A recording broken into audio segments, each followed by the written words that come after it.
Welcome back to the City of Doors. Good evening, everyone. Good evening. Speaking of trademark. Welcome back, everybody. Welcome back. This may be the last chapter of this particular little adventure within the Great Gambinelli's manor. We shall see. Who knows? Maybe they'll TPK. It could always happen. We're tricky like that.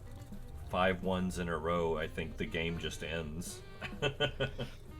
It's somewhere in the back of the rule book. Like, the last 2 pages are glued down to the back binding. You gotta cut them open. But true. Yes. Excellent. Well, welcome back, everybody. It's good to have you all. Prim, are you chomping at the bit to do the recap? Oh, yeah. The floor is yours. Last time on Sigil Confidential, Jimmy used a length of rope as a gag to further cut Draken off from his spellcasting. As he and the ghost went to relocate Golden Boy, a touch of psychic damage snapped him out of it, confirming to everyone that mind control was indeed at play. Once the fire was put out and the crew fully assembled, they went upstairs to begin looking for Marion, heavily suspecting that she was a killer. She came upstairs to them, and her reactions to their questioning indicated very clearly that she was lying. The more she was questioned, the more defensive she got, and when the ghost giant's spectral hand attempted to grab her, she teleported out of its grasp and made a beeline for the armoire, disguise dropping and reverting back to Lady Allura. Everyone made a beeline for downstairs except for Watts. The crew went to the dining room to tell everyone else in the manor and get ahead of the story before Allura could say her piece. Not long after the crew was done giving their spiel, everyone heard an ear-piercing scream coming from the garden space and rushed to find Lady Allura's corpse with her throat slashed. Questioning her spirit revealed that she was always Marion, but gave the crew no information they could use to find her killer. Jimmy did notice, though, that a jeweled pendant she wore was missing from her body. As everyone discussed what steps to take next, Madame Vila and Lieutenant Darvold burst into the room, grieving over Allura's body and pointing accusatory fingers at everyone. They convinced the two to stop keeping secrets and actually help them, to some degree. They went off to find Watts, starting first in the summoning room because it seemed as though the most misfortune has happened in that area. Draken polymorphed into a cat to try and detect anything by smell, but the scent of smoke and soot proved overwhelming. Cat Draken was then carried over to Allura's body, where a terrifyingly familiar scent led all the way around to the back of Gambinelli's statue, where they found another node in the teleportation network. Interacting with a necessary sigil on it led back upstairs through the armoire in the guest bedroom. With Watts missing, Draken still a cat, and their investigation having seemingly hit a dead end, can the crew find the killer in time?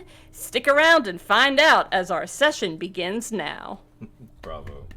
Bravo. Yes, very good. All right. Yep, so that brings us to present. Here we are upstairs in the manor house of the Great Gambinelli. Watts is still missing. Tavarius is starting to get antsy and nervous. Bodies are stacking up. There's stress just dripping off the poor little imp. Where do we go from here? Alright, you bashers. We're going to have a hard time trying to locate Watts in this sodding place, and it'd be in everyone's best interest to bang our brain boxes on who's doing the actual act of killing before anyone else finds themselves written in the dead book. Vila's capable of mind control, and Allura was an illusionist, but neither of them, hells, none of these Burks, can account for how Watts was attacked with claws yesterday. We still don't have an answer for the name Kian either. If you're right, Jimmy, and this is a summoning gone wrong, maybe Draken was able to tumble to something as a cat. He made quite the face smelling Allura's body. I'm looking at Draken, who I believe is still being held by Tavarius. The ghost, actually. Oh, Ghost has him? He is Yeah. still being held, though. Yes. Yes. Yeah, No. I believe he was asleep in the ghost's arms. So at this point, the ghost is going to set him down on the bed and is going to look at Draken and say, Draken, will you wake up and actually sodding help us with this investigation? You're not being of any help. And with that, just gonna cast Fish's Mockery. Trying to snap him out of it. Oh, yeah. Go ahead and make your save, Draken. What is the save? DC 17 Wisdom. Give me a second. I have to get the cat's stats. So, here's something. If the target can hear you. So it doesn't have to be able to understand you. It just has to be able to hear you. Mm-hmm. Okay. I was curious about that. That's interesting. Yeah. Alright, so yeah. All right. They made bards pretty good. Stupid kitty. Meow. So 17. I make it. 16. It's a +1. Oh, yep. Make her beat. Yep. Yeah, the cat opens its eyes and looks at you a moment, blinks wearily, purrs a couple times, and lays its head back down. She's going to try again. Draken, wake up! One more time. 20. You could just smack him. You're doing this the hard way. I would like to pinch his ear for 1 damage. Okay. Roll to hit. Okay. Like I said, for 1 damage, I'm pulling it. It's a pinch. Yeah, no. Make you roll a d8. That would be so rude. Just +1. There you go. Prone target. Yeah. No, 17. You pinch his ear. Yeah. So hot fire courses through your body, emanating from a point of pinch upon your ear. Me. Draken! This is where it gets interesting.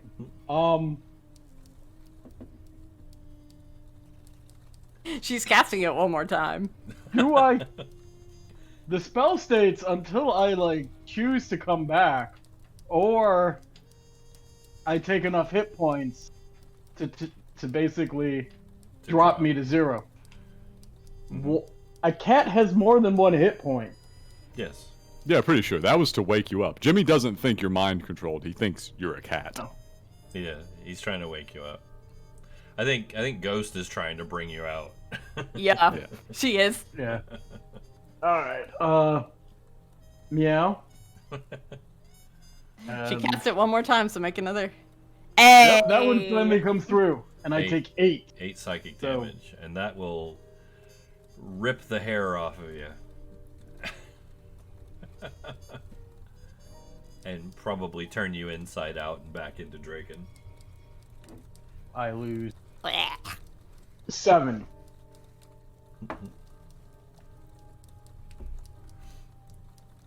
Hey, I was enjoying that. Golden Boy, we need to know what in the world you detected whenever you were a cat. You smelled Alora's body, we saw you. I'm just picturing Draken curled up on the bed like a cat. He's got the tail. He can do the little tail curl around. I smelled something funny. Okay, but what?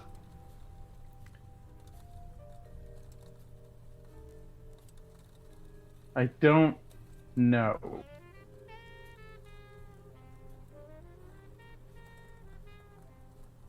You do understand that I have the intelligence of a cat when I was doing it.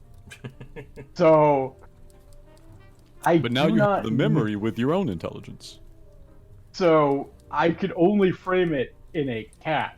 Yeah. So the cat smelled something. Obviously, I let us here. Oh god, sodding damn it. Alright, question. Something was unpleasant. It was an unpleasant smell. Point of order question to church. Of course. What you got? Obviously, I think his interpretation is correct here. You only get cat brain when you're cat. Yeah.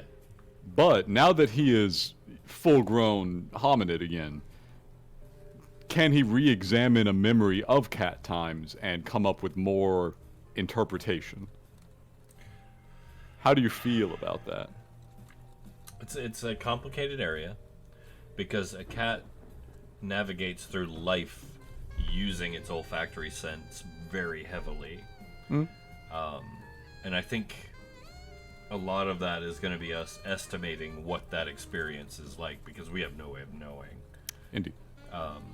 So I'm imagining for a cat navigating through, it would smell things that it instinctively understands as danger or familiar or food or safe, et cetera, et cetera.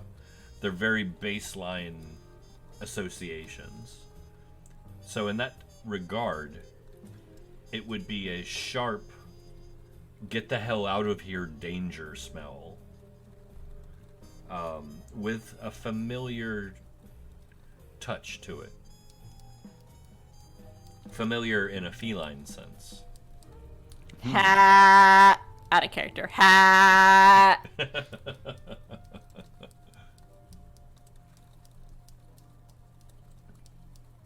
It's just a tabaxi, it's fine. The smell was evil cat.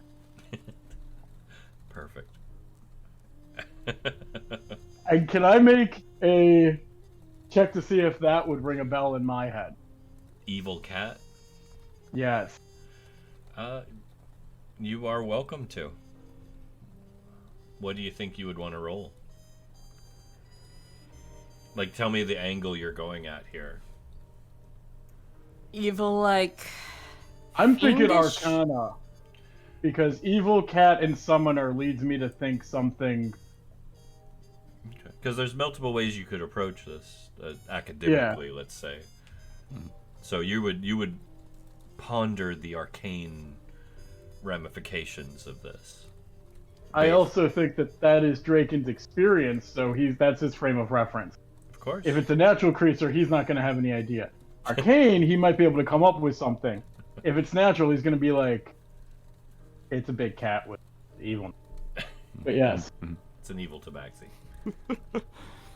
I think the question, what if a cat was like a force of evil, is almost circular thinking. You're going to come back around to the statement again. Aren't they all to some degree? Yeah. Yeah, After being one, yes. Go ahead, give me an Arcana roll. That's why they are the enemy faction in the movie from the mid-aughts, Cats versus Dogs. It's true. Very good ones, too. Ooh, nice. Our 23 Arcana. Yeah, pretty good. So, Draken, you rack your brain, still curled up on the lush, satiny sheets of the bed. Golden scales glistening against the dark coloration of the fabrics. Glitter flickering about the room. Oh my god. You still see his tongue flick over his hand at one point. Just, I'm picturing his chin kind of resting on his fist, looking up in a just picturesque pose. Everyone's just in awe for a moment at the sheer magnificence. I should have sent a painter. And you remember, during your time in the city of Brass, encountering a creature, only briefly and only in passing, that was wandering through the streets, that looked like a tiger on two legs but was well dressed. And you remember asking about it, and people telling you that that's a Rakshasa. Don't cross him.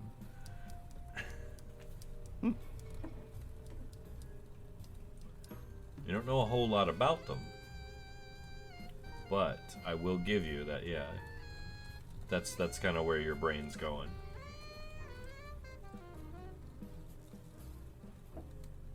I think I got it. I have it right now.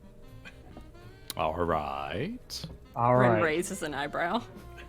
So, who's in this room right now? Have we got everybody? Everybody but Watts. Is All two and Tavarius are kind of hanging out in the doorway. I'm The gonna posted up lookout. a little quieter so that only Jimmy and Ghost can really hear. I'm not nearly as stupid as I pretend to be. So, back when I was in the city of Brass, there was a feline creature walking on two legs, wearing clothes. A Rakasha. Rakashi, Rocky, Rakshasa. yeah, whatever. It's Draken, the character, does not care in the slightest. Yeah. Would Bryn, in character, know what a Rakshasa is, considering she's lived in fucking Sigil for 30 years? Just vaguely strolling around. Just vaguely. Okay. Just keeping an eye on things. You have a chance. These are pretty rare creatures, and even more rare to come out in public. But I'll give you a chance, yeah? Okay. What do I need to roll? Once again, I'll give you the same option I gave Draken. How do you want to approach it? I'll let you use a skill check based upon that.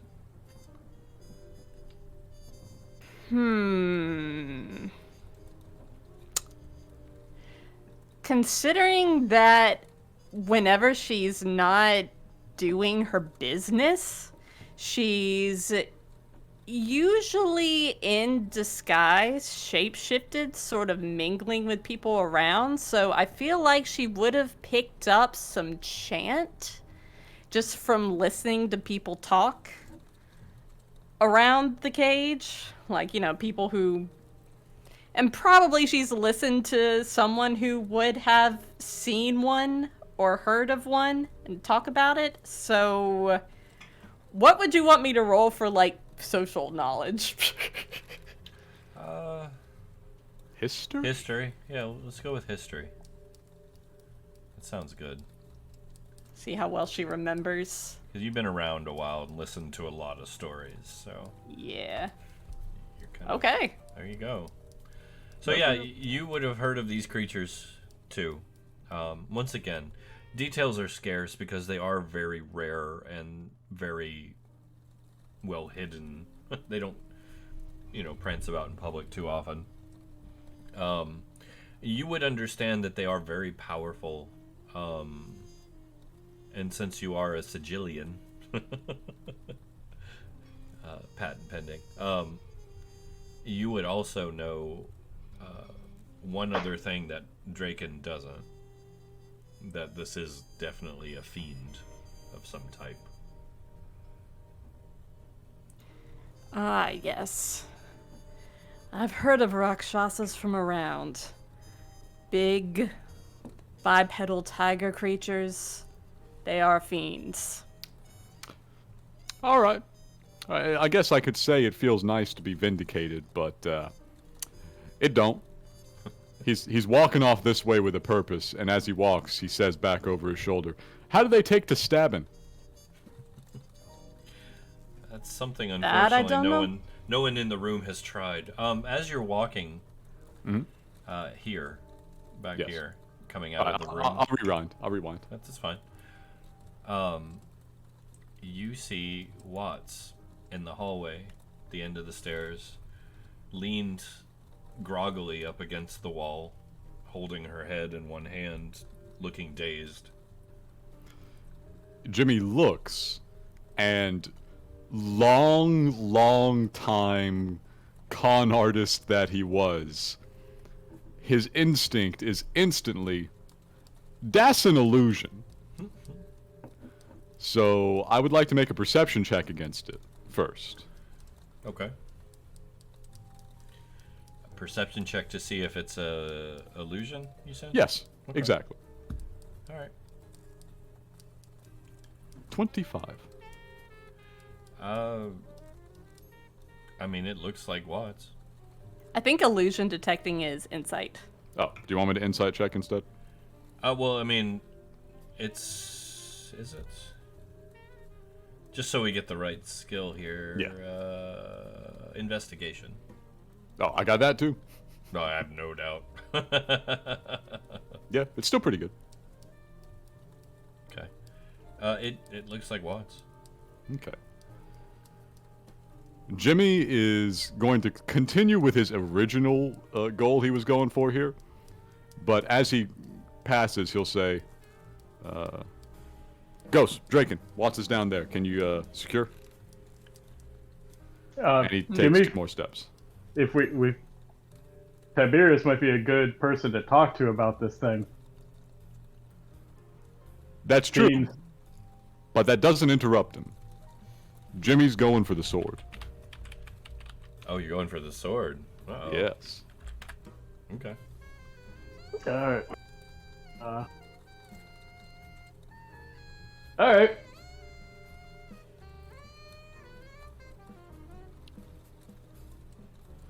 But, so yeah, that's step one for Jimmy. Everybody else can be doing whatever they're doing, but Jimmy is resigning himself to the fact that rather than being an investigator, he is once again a monster hunter. Bryn's going to take a candle out of her bag and light it so she can go down to Watts. Okay. Do you have You don't have a light source on you, do you? I mean, she has candles in her bag and prestidigitation. Oh no, I'm sorry. I meant on your token. Sorry. No. So yeah, here we'll.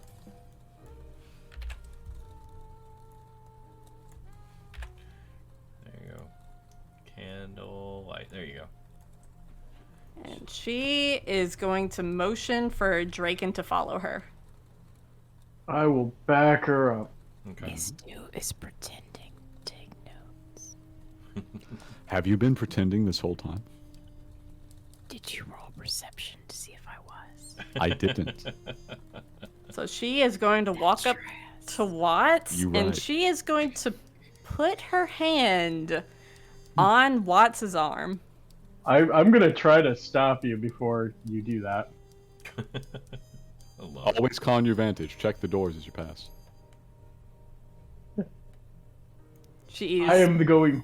If you'll allow me, I would like to check to see if it's really an illusion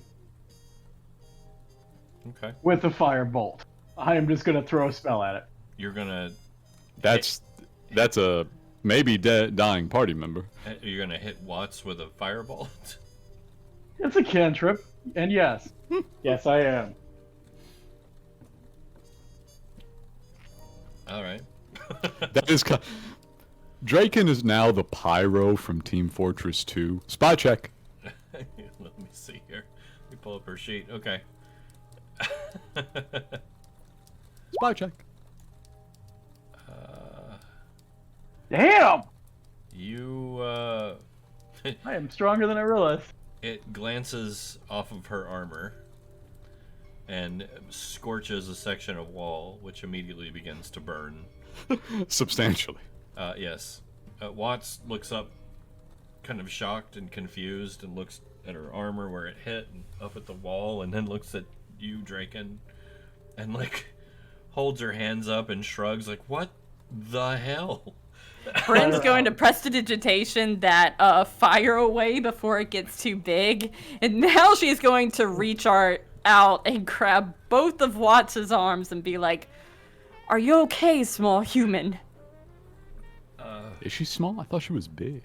She's 5'2". Oh, okay. She's Yeah, small. She's small.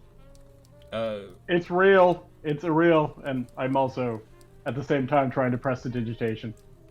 She looks at you, still looks a little dazed, kind of grabs her head and just kind of mumbles, "It hurts."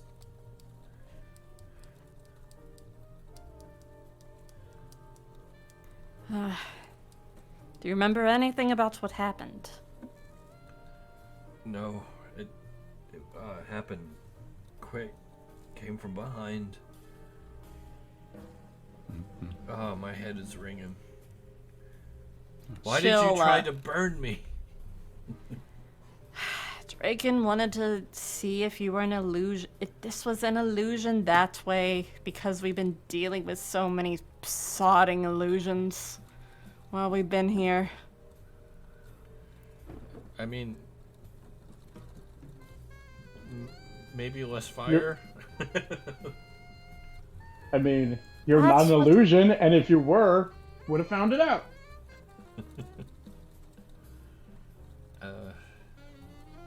I was going to figure that out by reaching out and touching her, Draken. And then she explodes. I was doing it for your safety. You are in the circle now. You are within the circle. I am trying to protect you. There's only 2 people in the circle right now. But there's, well, 3. 2 people plus me. There's a circle now. Watts is kind of close, but not there yet. But you're in the circle. Watts can take 20 damage. It'll be fine. It won't be Yeah. fine. Well, he missed. Yeah. Yeah. Luckily, Watts has a pretty fantastic armor class. Yeah. Clark's telling you. Regardless, Bran's going to cast a Cure Wounds on her. Okay. You cast Cure Wounds. That'll bring her up to full. All right. Oh, not over full, just too full. Oof. There we go. All right. While that's ongoing, Jimmy has walked up to the saber on the wall. Okay. Is the saber still on the wall? It is still on the wall. He says, "All right. Need a hand? No pirate shit for a minute." And he's reaching out for it. Whoa, whoa, whoa there, matey. Is it pirate shit immediately? What? Well, I mean, the sword actually said that to you. Okay. I stop right beforehand and I say, "Alright, that's new. Hey, Look, if you're gonna get handsy, you may as well pop a few coins on the mantle. my friend, let me tell you, you're worth more than a few coins." Well, I'm worth a lot more than a few coins, but I mean, you're a handsome guy. Maybe we could talk. Let's work something out. Let me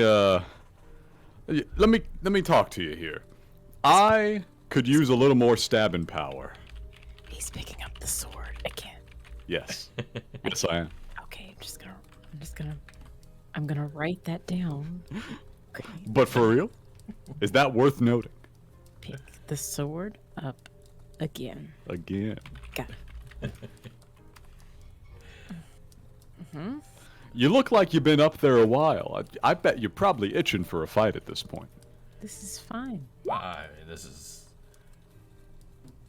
I mean, actually pretty comfortable up here. I don't get into a lot of trouble. I get to see lots of interesting things. Not much escapes my eye. I met a pirate or two, and they didn't like it when they didn't get into trouble. I wouldn't know anything about that. I seen you. You weren't so talkative last time I was around, but I've seen you. I know who's in there. Minnie the mermaid. She lost her morals down by the corals, but she was good to me. Jimmy leans in towards the sword. Listen, buddy. How would you like to go sailing again? Have you got a ship? I think we're gonna have to go get one. See, me and my friends, we're from someplace that is now very, very far away. And my friend who I trust in these matters says there's about one way to get there. A jammer.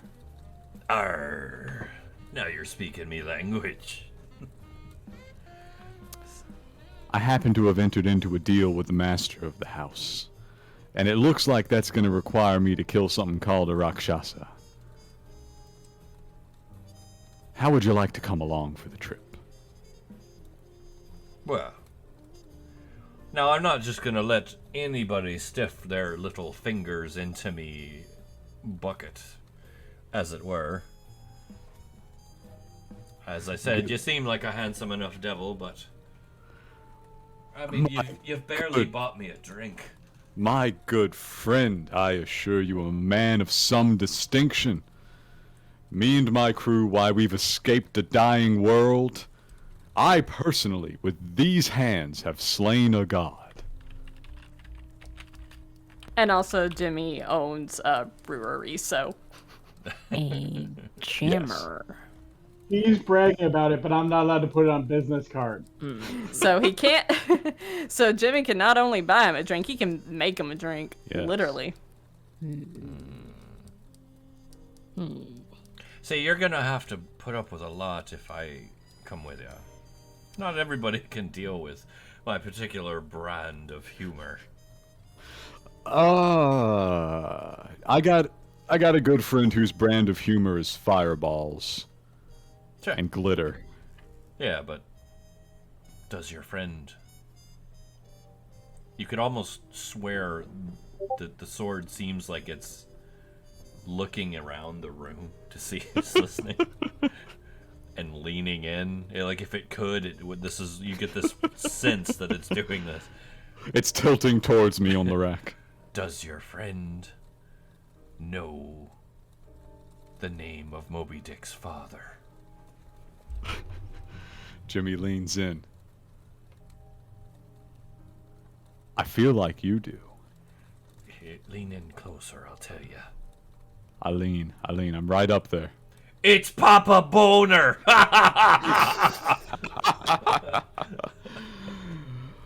Nah, you're fine. You're way better than glitter everywhere. It took me years to get used to that. You told me you liked it. It took a while.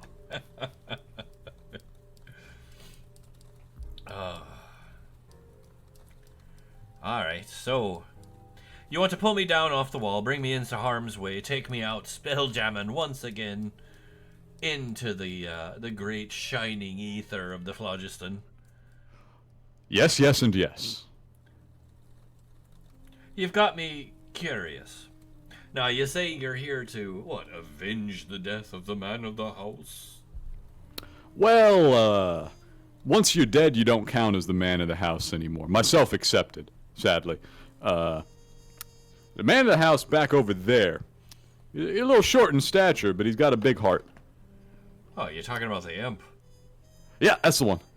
That man of the house, that's being a little generous, but do go on.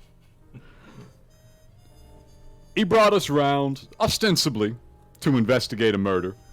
Turned out it was to be locked up in here with a couple more going on. Little did he know. Bit of running around later, little intrigue. The old man of the house seems to have lost his power over a summoning. I expect you might have seen a thing or two about that. Oh, I know all kinds of stuff. Yeah. Bit of a tall, cat-like fellow. And have you found the tall cat-like fellow? Jimmy, Nah, I expect he's got better mastery over the little portal network this guy, he gestures down. Jimmy already set name up. dropped a Rakshasa, so. Yeah. Where So are we've still got to crack him, but I think we might just go with the,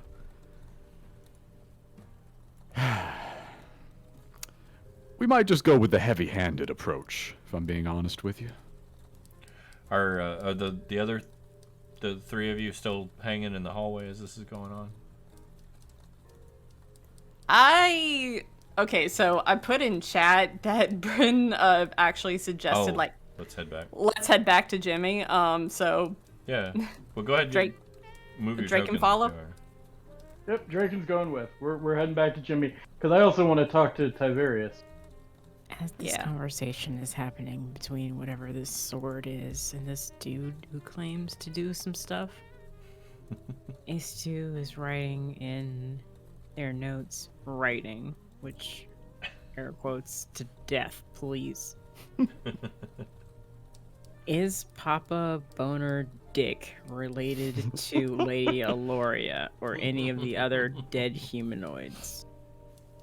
This is a mystery, and it will take a very advanced mind to unravel it. Is Boner Dick hyphenated?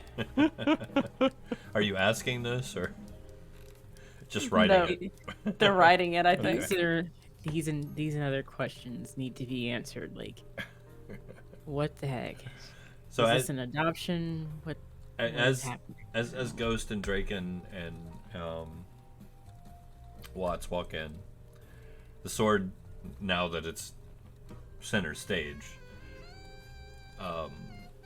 pipes up and goes, "Oh, look at the cold one! I've been wanting to ask you, what sexual position creates such an ugly child?" You're gonna have to ask your mom. I think it's called Dragon Style. You need wings for it, though. I like him. I like it. You're a sword, but I like you. So, you don't know where the thing is, but you're gonna kill it. Yep. So, I'm gonna make you a bargain. And we're gonna make a blood pact on it. Sure. If I come with you, if I help you achieve this goal, you are gonna take me out as a pirate, and we're gonna relive my glory days.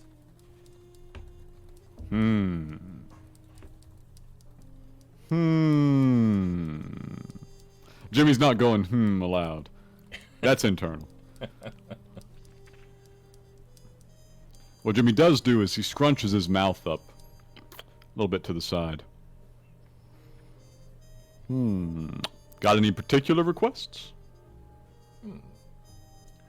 Plundering. Plundering's a good one. I'm told. I'm told. There is a bit of traffic out there. And I'm sure we could, I don't know, do a public service and lighten the loads of those poor traveling rubes, as it were. I'm sure we can find somebody whose pockets will do just fine a little lighter. So you agree?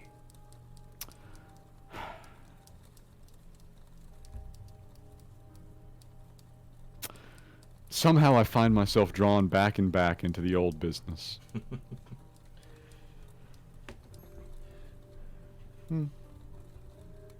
If you agree, run your finger there along my blade and let's get a dash of crimson to seal the deal. Okay. Jimmy is a little torn inside. He left that life behind long ago. It was slightly different for him. He was not a pirate, but was instead a con artist.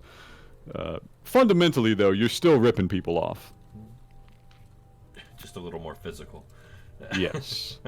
The difference between the grifters and the heavy men is a tale as old as time.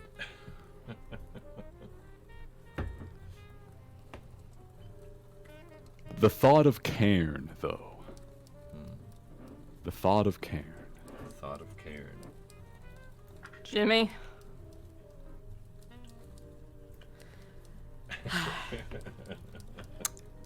Listen.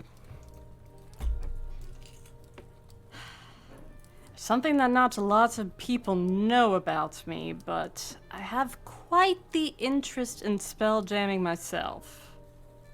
If you want to get back to Cairn, then I know where we can get resources to get ourselves there, including maps, equipment, any of those things. I even know a portal that would lead us out into wild space from Sigil and begin us on our journey. Picking up a sentient magic item like this has the risk of changing your personality. Do you really want to be influenced like that? Oh, no. Dice says yes. Listen, don't listen to her. Listen to me, because I've got the most important thing in the room to say. Are you ready? Yes, I was born that way. What does a perverted frog say? Please. Rub it. Rub it. Oh, I like the golden one. He's earning points in my book. Go on and wax your nice little juicy finger down me blade, and let's get this started. The pact is forged. I decided that Jimmy was approximately still 1/4 thief, and that's the bottom quarter. So you grab the sword? Yes. You grab the sword. I will provide a small cut. Okay. We won't even do you take a hit point of damage. How about that? That's fair. So you take the sword. It's not attuned yet. Of course. So we'll do the attunement rules, even though I still think attunement's kind of wonky. It's weird, to say the is, least. It is. But yeah, so you look at it. The blade is this non-reflective black substance. The hilt and the bucket, it's carved to look like a sailor that's been keel-hauled going across it. You can feel like this thing just kind of humming with power. And when it speaks, like the whole blade just kind of vibrates. This huge cutlass in your hand. The moment you pick it up, like, you struggle not to let an R escape your lips. Like, you could just feel it, like, trying to bubble up in you immediately. He kind of groans. Feels good to stretch. So, a deal's a deal, a bargain's a bargain. Don't ever let it be said I'm not a sword of me word. Should hope so. I'm gonna help you out a wee bit. Are you ready? Go for it. He's holding the sword out as if something's about to happen. So, your quarry's in the room. Jimmy's gonna scan the room. He's very still. He looks around. Has anything changed? Does anything stand out? Just as you see it there.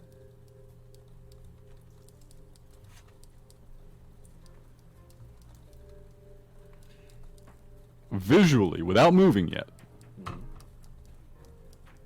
Can I investigation check the corpse? You're welcome to.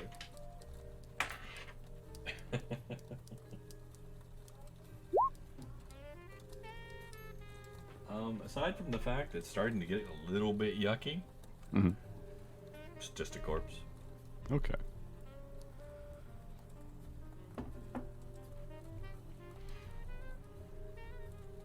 Jimmy does not have true sight. And that's really held him back a little bit at times.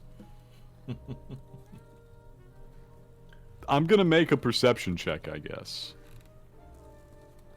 Okay. For anything besides the people he sees in front of him.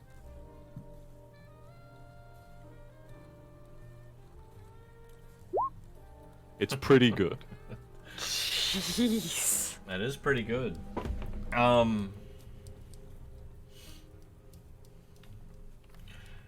Unfortunately, honestly, the only thing that stands out is the fact that everyone in the room is staring at you. That was always normal.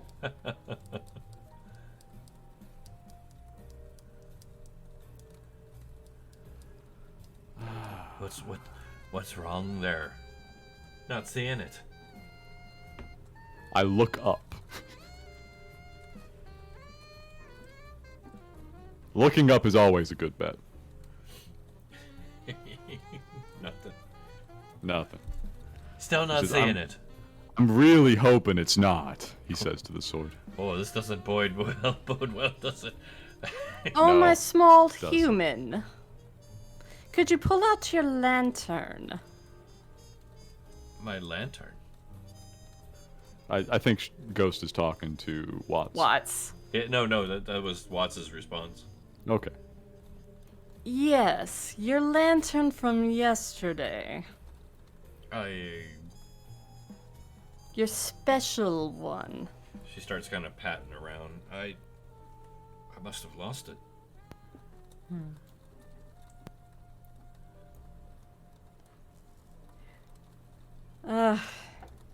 I think that tells us all we need to know, Jimmy. The creature's invisible.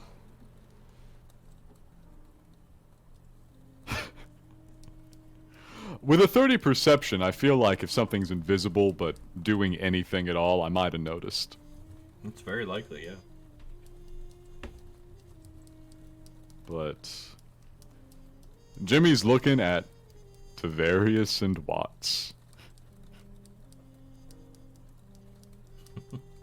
They're both looking back at you. Yes.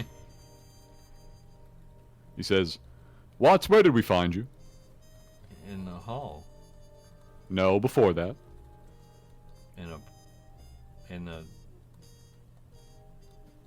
Before the, what do you mean? First time we ever met you, where did we find you? Well, you know. Why are you? I do. What do you? What are you insinuating? I've already been tried. He tried to burn me. I've been hit in the head. My face was there's fire and hot and. Okay. Question. Yes. Because Bryn actually put her hands on Watts. Mm-hmm. And I know from the Rakshasa's abilities, out of character, that a Rakshasa has disguised self. Yes. Disguised self is only an illusion, and any sort of physical inspection would reveal that whatever you're touching doesn't match what you're looking at. So if this creature isn't wearing armor that's similar to Watts, then Bryn probably would have felt fur or fabric. No, you felt armor. Okay. Yeah, you definitely felt armor. Had to check. It's all good. Mm-hmm.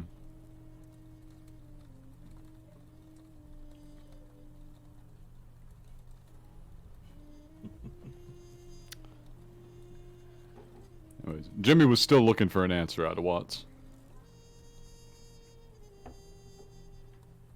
She's still kind of flabbergasted. Still actually looks a little bit dazed. Almost insulted that you seem to be accusing her of something. Yes.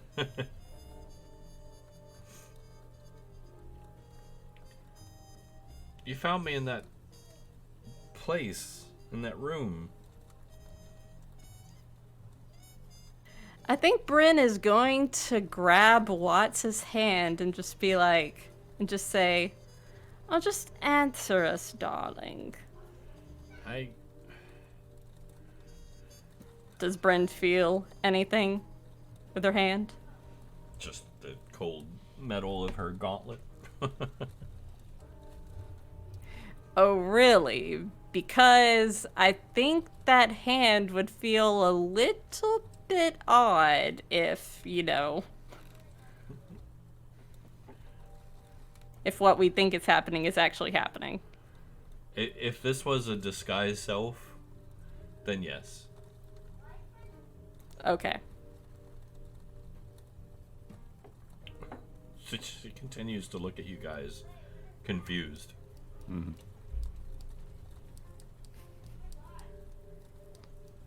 Just answer us, darling. You know what we do. We just need to check. Here, let me Let me do this real quick. Sorry. I gotta make a roll. He's gotta make a roll. Gotta make a roll. At disadvantage too. She Still pretty good. She shakes her head, kind of clears her throat, looks at Ghost in the eyes and says, "You found me in a box. I was in a box. You were fighting."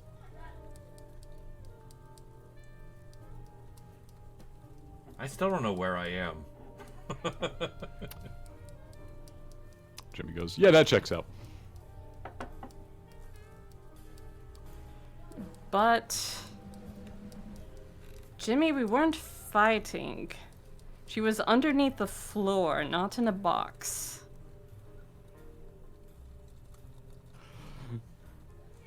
Jimmy was stepping closer after he said that. I will say in her mind it was a box. Just Yeah, she was in a box in the ground. yeah. Yeah, I think it was a crate buried. Yeah. Why? We're still not entirely sure, really.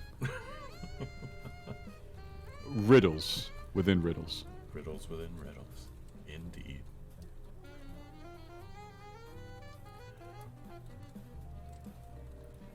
Jimmy's going to take a moment. He's just going to reach down and gently make a small incision in the corpse on the ground. He's a little suspicious of the corpse still. Okay. Gentle cut. Without getting too graphic, for the sake of those here with sensitive constitutions, Thank you. I will say fluids emerge and gases emerge just as normal. It's stinky. Jimmy's walked around to do this. He leans back against the chair. Tavarius, what you know about Rakshasas? Anything? Any familiarity? I know a thing or two.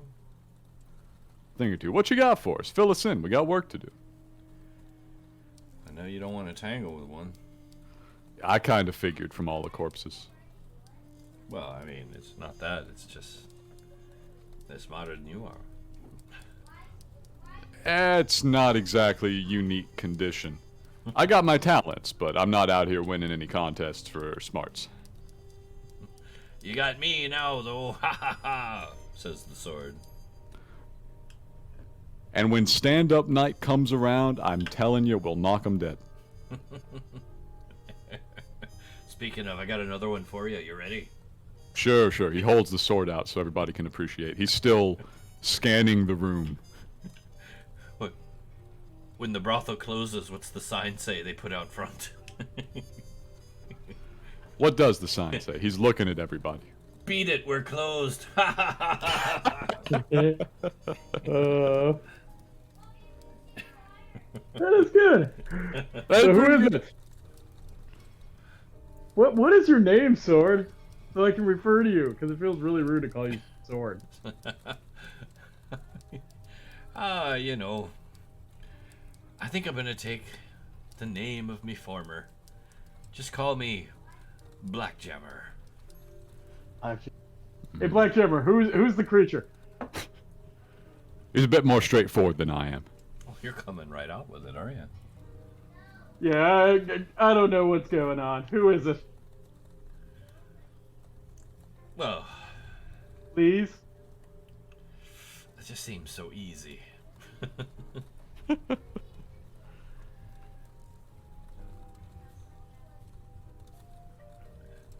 As he says, Eeny, meeny, miny, mo. as he says it, let me get this for you real quick here. Love it. If it will let me. Oh my gosh. Come on now. He polymorphed himself into a talking sword. Yeah, you're suddenly holding a tiger paw. So, as he says that, coming down the hallway, sorry, I don't have a better token, Mm-hmm. is what appears to be none other than the great Gambinelli. He's got a wistful, mischievous smile on his lips. And he's looking you all over. Tavarius goes wide-eyed. Jimmy levels the sword at him and he says, "It wasn't a failed summoning at all, was it?" Well, you know, you've done a great job, all of you. It was definitely an issue with the summoning. Yes, it was definitely a big issue with the summoning. That foul thing came through and it did try to kill me. Mm-hmm. Mm-hmm. The real hang-up was that I didn't summon it. I didn't summon it at all. In fact, somebody tainted things so bad that it practically came through on its own. I love his diction here. That's delivery. With that, he kind of waves a finger, mutters a minor incantation at the body on the floor, and it shifts into the form of a large, tiger-striped humanoid creature. I killed the Rakshasa myself, and I've been waiting in hiding, pulling strings like a devious little puppet master that I am, to figure out who betrayed me. You guys have done such a wonderful job in assisting me in this. Tavarius, bravo, bravo. I'm so sorry I'm not dead, and this will not all be yours, but you did a fantastic job, and of course you may remain under my employ. All right, 1 second. Our dog just got up. I gotta go grab her. I'm very sorry. No, you're good.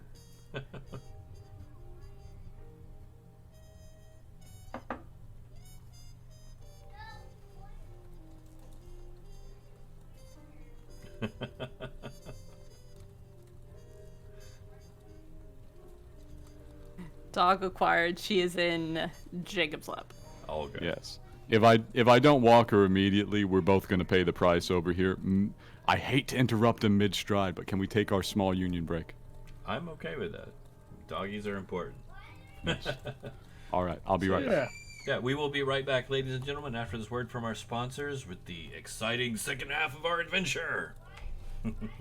Be right back.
And we're back. Dun, dun, dun. Yes. You may hear the intermittent squeaking of a squeaky toy. That's perfectly alright. Pay it no mind. It's actually ambience in the manner. Yes. Alright. All right, we'll just let you go right back to where you were. He was giving us the spiel. Yeah, so he's told you he killed the Rakshasa. Somebody else either summoned it or caused it to be summoned in an attempt to kill him. And he's been hiding, watching you guys do this investigation in an attempt to figure out who's out to get him. Jimmy looks down at the now transfigured corpse. Looks a lot like a Rakshasa, I bet. Yes. Yes, this Rakshasa is Rakshasa shaped. It's My Rakshasa primary color. concern is that I hit it with a 30 perception and didn't break an illusion. Which means that was probably not an illusion. That might have been something much more complicated. Possible. Or this dude is just like big dang caster and that DC is unmakeable. You know, level Not usually the case. level 4. The only thing, though, point of contention, if it was nothing is technically unmakeable. If you roll a nat 20, even if it's lower than the DC, you're considered like to just make it flat out. And Jimmy did roll a 20. This is Nat true. 20. This is absolutely true. So That Jimmy had is- looked at it and he said he was confident with every bone in his body that that was the corpse of a guy. Mm-hmm. He looks back and forth a moment. He says, "That's a mighty nice trick you got there." And he puts his eyes on the now Rakshasa corpse with a check. I am the great Gambinelli. May I make a check? What are you checking? The new corpse, that he's not simply cast an illusion or a transfiguration of what was a guy's corpse to look like a Rakshasa. Okay. So you're trying to determine if this is a illusion or something? Pretty much, yeah. We'll call it that. Yeah. So investigation. Even at a nat 1, that's a 20. Rogues. That's a 20. Well, Yes. rolling a 1. Yes. Reliable talent is so good. It doesn't even proc crit fail effect because I technically replaced the one with the 10. So, something does seem off about it. Alright. Do tell. Just the lines don't line up just perfect. The fur isn't moving with the airflow of the room. Like your eagle eyes are just picking out all these little minute details that others may not see. Alright. We're gonna try something. Okay. Are you ready? Sure. What you got? I'm going to attempt to bluff what is probably a disguised self to Rakshasa. Okay. You're gonna try and use a deception roll. Yes. All right. Can you lie to the lying beast? Let's find out. So, what Jimmy's gonna do, he looks at this. His face doesn't give away that he's noticed something is off. Okay. So, you want to try and He's- hide that you've noticed. Yes. Okay. Would you like me to make an independent deception check for that? I'm wondering if that should be deception or performance. I am content. Either way. I think deception is more apropos. Tell me what you're doing first, like in full. What I'm going to do after hiding this appearing on my face is I'm going to act as if I believe him and walk in his direction. Okay. So I'm gonna approach him while saying something like, "Well, you could have saved me a hell of a lot of trouble." Yeah, go ahead, give me a. We'll do deception. Okay. 23. 23. Let's see here. Plus bonus.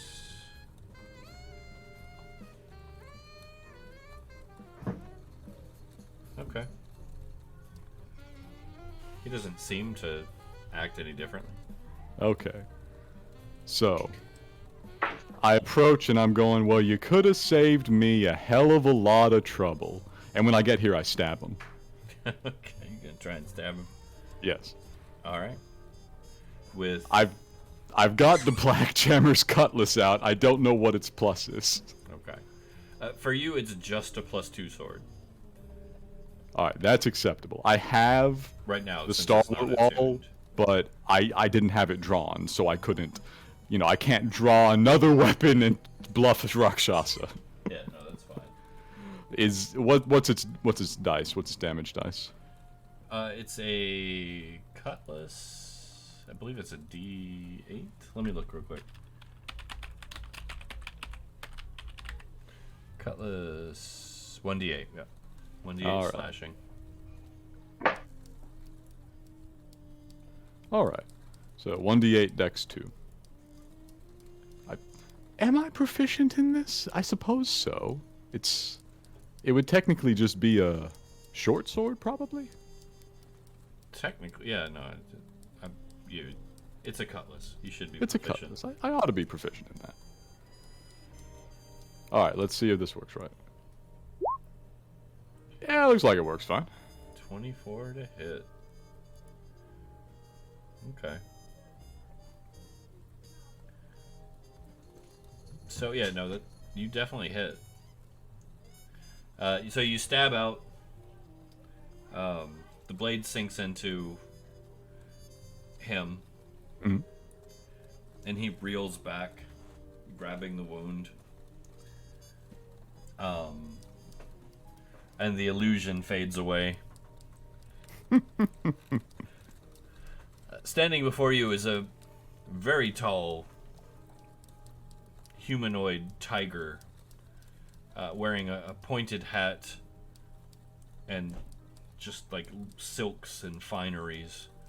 Well groomed, whiskers just pristine, gripping the wound. Kind of growls at you a little bit, almost as if to grin. All right, I have a question for you though. Mm-hmm. Do you do advantage on surprise attacks? You trying to go for a sneak attack? Yeah. Yeah. Let's keep it simple since I didn't give him a chance to counter. I did bluff him into it. You did. But I mean, like, out of initiative attacks and everything. Yeah. And I still kind of hold that sneak attacks are more of your ability to hit crucial areas rather than surprise an opponent. Mhm. And since he was facing you, watching you come. Yes. That's fair. I can generate other forms of advantage. No worries. Oh, yeah. But yeah, he looks at you and says, "Well, I would have let you walk out of here. Guess that's not happening now." Don't worry. I wouldn't have let you. And then we go to initiative. We go to initiative. Everybody be sure to click your tokens. Let me get rid of the stand-in here. And we'll bring out The big boy. the big boy. He's so big. Jesus. There we go. I love that art, by the way. The default, like, sourcebook art for the Rakshasa is so good. Oh, yeah. No, I'm with you on that 100%. Let's see. Nice. It's 2. What happened? Oh my god. They Stu out here rolling them ones. Everybody's beating the turn order tracker up. Why is my turn order tracker not pulling in initiatives? Was it open? It Yeah, hadn't it wasn't opened up open. yet Oh. on my score. Oh, there it goes. It did the same thing in the tower the other day. I think maybe it's just lagging. Oh, Because that's still got the last combat's initiative order in it, too. Let's see. Draken's 13. You haven't rolled yet, Jimmy? Yeah, I haven't rolled yet. Okay, so we'll get rid of what you got on there. Haven't rolled. Bryn is a 24, so that's right. Yeah, Bryn's in there now. Is to 1.1. Oof. Okay. Yeah, we're back on track. We're good. We're good. I have exactly tied Bryn, but I had to roll a 20 to do it. All right. How do you have an extra +2 to initiative? Where'd you get that? Jack of all trades, barb shit, Damn. baby. Damn. All right. And I need to pull you up, sir. There we go. All these character sheets to keep track of. Okay. And there it is. Tavarius. Is that everybody? I think so. All right. Bryn won the coin toss. Very nice. All right, so first of all, I'm going to see what tail I get. Ooh, shit. Phantom. I'm going to go ahead and use that now, because determining a tail is a bonus action. And I'm going to put... Let's see where I am. I'm going to walk up right here and work. I'm going to target Jimmy with this one. Let me see what on earth this does. Oh, hell. That does good stuff. Yeah, and I think, I want to say that you go on my round, but I really don't I'm right know. after you anyways. Yeah. Yeah, this tail, the tail itself is a little vague. So yeah, I the guess target that's my turn. becomes invisible until the end of its next turn, which would Yeah. be basically this one. Yes, Yeah. but I am invisible until the end of my turn. Correct. Or until it hits a creature. So usual invisibility rules. Yeah, greater invisibility rules, but yeah. The only thing that makes me wonder is the fear effect. It does not mention a save. Is this really like a no save fear? Oh wow, that would be really good actually. That's that's your special fancy subclass thing, so I have no idea. I guess it is a no save fear because every tail that has a save mentions like a save that target makes a wisdom save or what have you. Let's see. Okay. So here's the question that I need to ask with your tail. Since it's on Jimmy, is the necrotic damage and the fear effect a spell effect?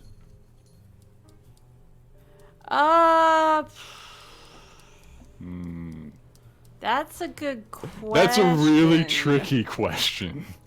It is. Because if it's up in the air, I'm going to rule it a spell effect unless something says otherwise, because it is bardic magic. It's a class feature, but it uses the effect language. It's a magical effect, Yeah. certainly. It is arcane energy, basically. Yeah. So, like, probably the necrotic energy would be something akin to, like, a booming blade put on a rapier or something of that nature. Okay. So they are spell effects, basically. I assume. yeah. Almost certainly, you know? No, that's fine. Okay. You got anything else, Brent? No, that is her turn, basically. All right. Jimmy. Beautiful. Okay, so Phase is out of sight. I'm invisible, and I noticed that because I was already holding my arm out in front of me, and the ghost has just whispered a very short, very spooky story in my ear. And a ghost, like, actually touched you and bestowed an effect upon you. Jimmy's nothing if not adaptable. I'm gonna step just around the other side of him. Okay. Not leaving range, not doing anything too tricky, and I'm going to open up with a dual attack. And my dual attack rules are strange. Let me double check them real fast if you don't mind. Okay. Oh wait, no, before I do a dual attack, I have to actually draw the other sword. What's your ruling on the drawing a sword from a scabbard? Is that a bonus action for you? Is it a free action? What you up to? Is it a full action? It used to be a full. I'll call it a bonus. We'll Yeah, call once it upon a bonus time action. it was a full action. Yeah, we'll call it a bonus action. Alright. So in that case, let me check. Are you gonna dual wield? Yeah, that's what I've been doing whenever I get the chance. As like a character thing, you know? He's going back to his bad old ways. Yeah. I'm gonna triple check, make sure that's not a rule in 5e. Like there's an official ruling. Yeah. Yeah, sure.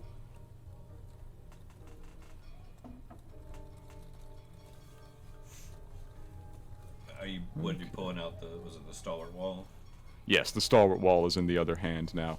Ah, yes. So my two-weapon fighting ability does require me to spend a bonus action to use the offhand weapon, so I will not be able to get both in this time. But I'm still going to strike with black jammers.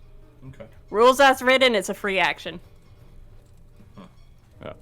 Up to you, Church. You give me your ruling. I'll go with it. That's fine. It's like I said, it's one of those things they really nerfed Changed a and lot. simplified because going all the way back, not only was it an action to pull a weapon speed would actually affect your initiative. So because it's That a was lot, always kind of messed up. but it makes sense at the same time because it's a lot quicker to get a dagger out than a greatsword. Yeah. But no, that's fine. We'll go with rules as written. Okay. So in that case, let me roll. The primary strike will be with black jammers, and it will have the. May I have my hidden advantage for being invisible? Oh yeah, of course. All right. Bap. Okay. And that's that, and then sneak attack. Come on, sneak attack, do your thing. Doesn't want to roll. There we go. Don't forget to roll that d10 for the necrotic. And that's right, 1d10 necrotic. Actually, the necrotic and the fear will not happen. They will Rip. not proc. Rakshasas be Rakshasas. Yeah. How to make sure, just in case there's a resistance and not like an immunity. No, it's an immunity. So. All right. It was still a good shot, though. That's a really good tail to pull. Oh yeah. Yeah. I smoothly step behind and just bring 30 across him with that, and then the follow-up strike with the stalwart wall. We're gonna have to actually subtract something. I need to manipulate my sheet a little bit. My dual weapon fighting, the bonus attack doesn't get my skill modifier to attack, so this loses 4 to hit. Okay. I believe it misses. That missed. Yeah. All right, that's fair. So 30. 30. Okay.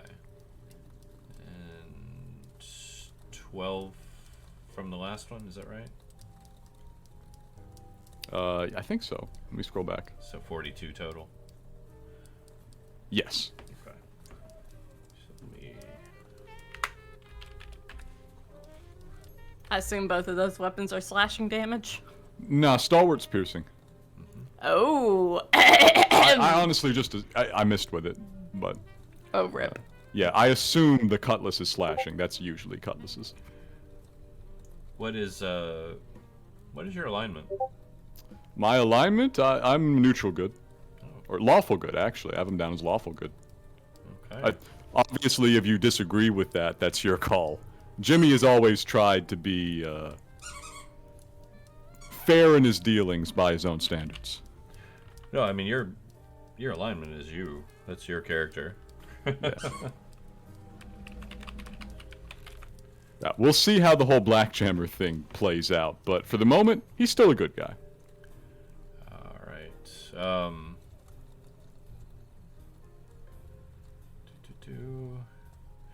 So that would actually make that 7 a 14.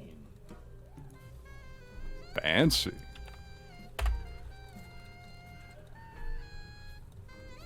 All right. There we go. Anything else, Jimmy? You are visible now. I'm visible now, but I feel like that's a strong opener. I'm content with it, I think. I got no resources left in the pocket. It's you. All right. So that brings us to him. Okay. Well, that certainly hurt. Mm-hmm. Let me check one thing here. Go for it. Do.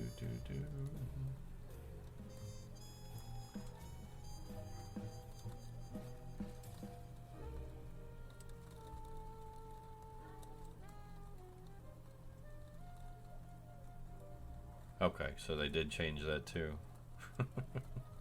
They just be changing rules, man. I know, and I'm always having to look up stuff too. It's the joy of having played since basic D&D. Mm-hmm. 5.5 versions exist in your brain simultaneously. It does. One action.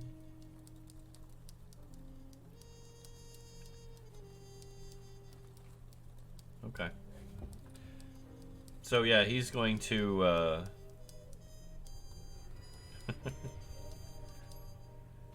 he's gonna do a very complex arcane gesture with his hands, muttering under his breath. You'll feel a surge of arcane power rise up around him.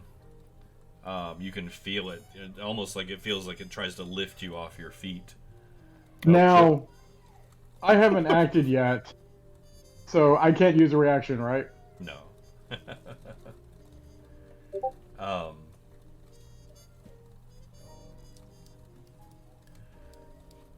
Ooh. This about to be bad. Yes, yeah, maybe. We'll see. I'm looking forward to it. What's your AC? My AC, it's okay. It's not great. My AC is 18. 18, okay.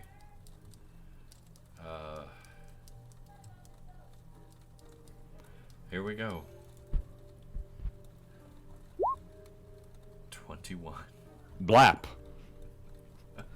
I have various other dodgy things, but I still don't know what you're doing, so, you know. Okay, hang on. This is going to be interesting.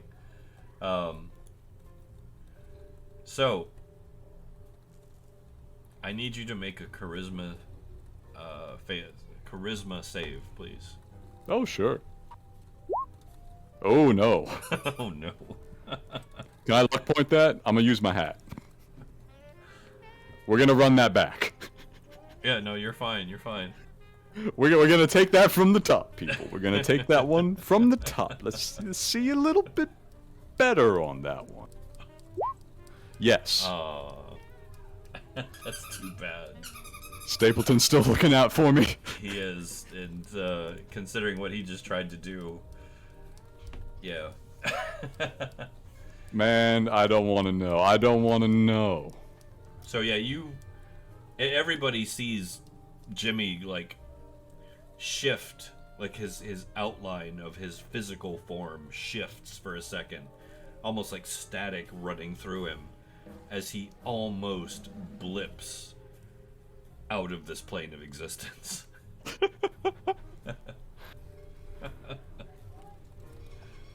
The hell you don't. I've pulled that one before. He almost got you.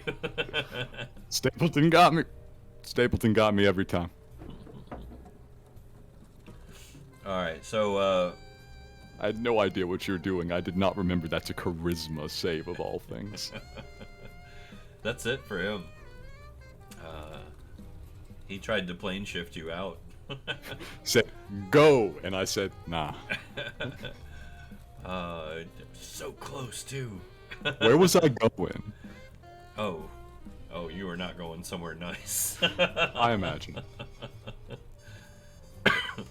At this level, we don't play nice when it comes to these things. But you did it. Damn it. You did it. I did it. I rolled the number. All right. Tavarius blips, goes invisible. So that'll be his action. Draken, you are up. Alrighty. I am going to cast on myself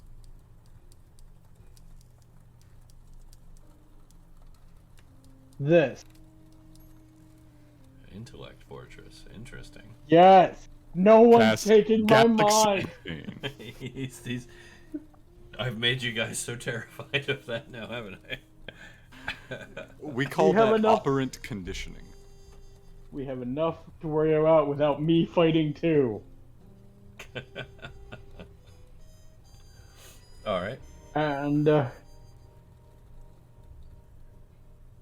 I am gonna burn my last 2 spell points to cast a quickened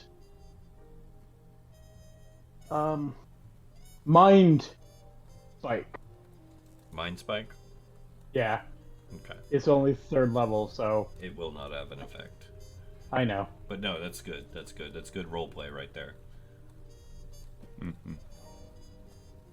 Need to figure out it won't work so I can use stuff that will. Yes. So yeah, that's... It's almost like it just, like, sloughs right off him. Alright. Which will bring us to... Watts. Yeah. We want her to do the stabby stab. Let's see here. Let me look at her abilities real quick.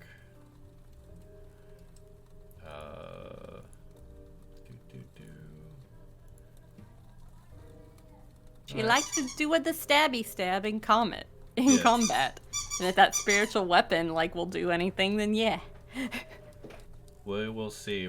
She'll go for her spear. She'll move up. And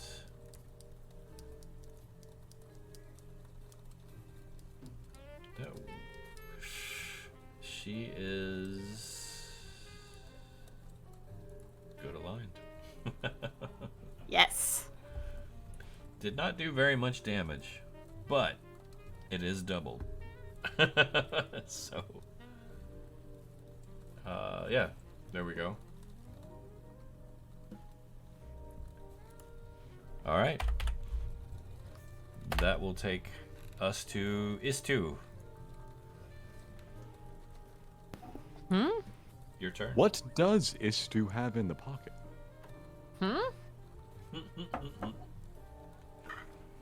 What?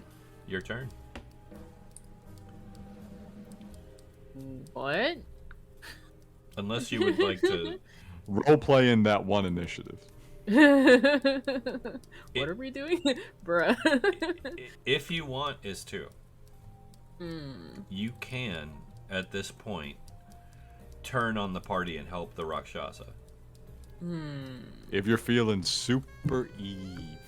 Just gonna Also- throw that out there. By the way, come to find out that 20 and 1 on initiative roll, like I think that's a homebrew rule. Like I looked it up later because I wasn't yeah. sure. All right. Well, if I can do some stuff, I'm gonna try to do some stuff. It's your turn. Toss stuff at the wall and yeet. Did that hit the chat? Yes, it did. Okay, Yeah. great. But it didn't hit the Rakshasa. Yeah, Good luck. it has no effect. All right. But now you know it has no effect. Well. It's my turn. That's all right. That brings us back around to the ghost. All right, so I am going to get one more determined tail.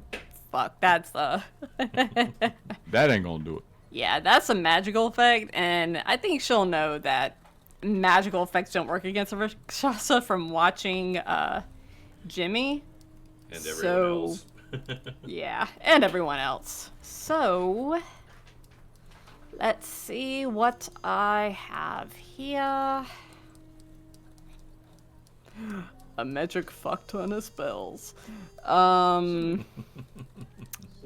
So I am actually, for everyone, going to do this.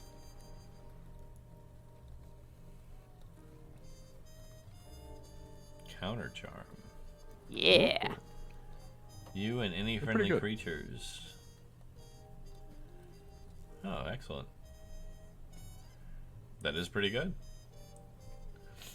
All right. Anything else? That's my turn. All right. You're up, Jimmy. Jimmy is back on his bullshit. Oh, bark dog. Jimmy's back on his bullshit. Let's get some attacks in. All right.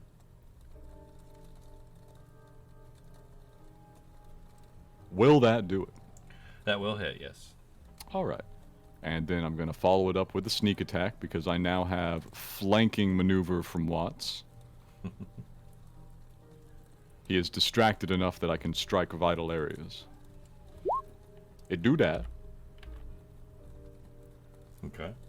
And then bonus action follow up with the wall. Again, -4 to hit on this. Okay.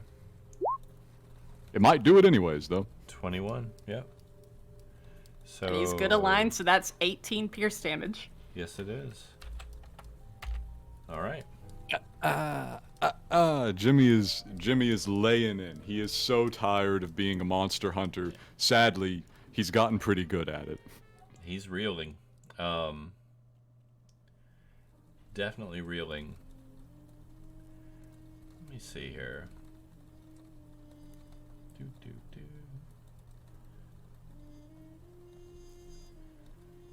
Now, how do I want to handle that? Oh. I know. He's got tricks. So he's obvious. He's hurting. Like, you can tell he's kind of like watching you guys throw things at him and kind of shrugging off a lot of it, but these physical wounds are really starting to add up. Mm-hmm. He slaps his hands together and twists them and pulls them apart, and as he does, he blips. Is that a spell? Because counterspell. It is not a spell, it is an item. That's what you get when the opponent's got a lot of intelligence. I want that item. Seems like a good one. He blips.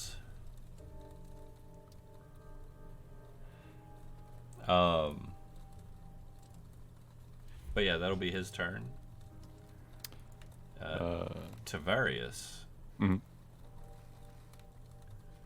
Well, Tavarius is still invisible. Quite. So I'll keep what he's doing to myself. Here, let me move him. Secret. It's a secret. Alright. Draken, you're up. Alrighty. I'm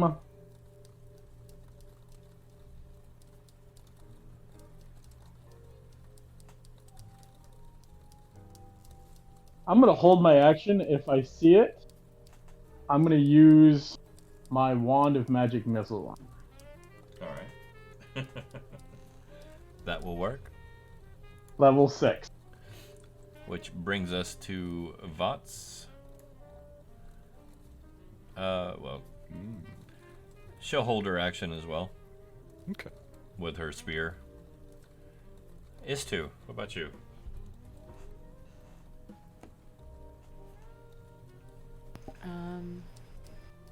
I need to...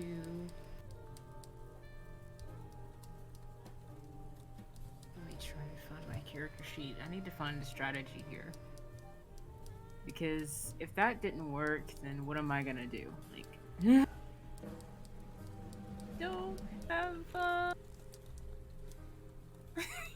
I'm imagining a pure caster party against a Rakshasa. That sounds like hell. Yes. That would be nasty.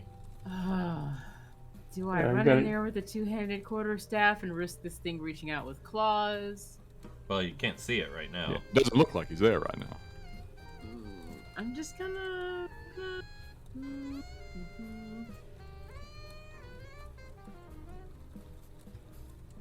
The thing that I can do. Can I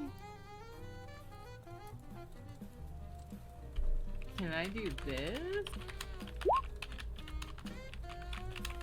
Oh, that's pretty good. Right here? You can. What's the area of effect?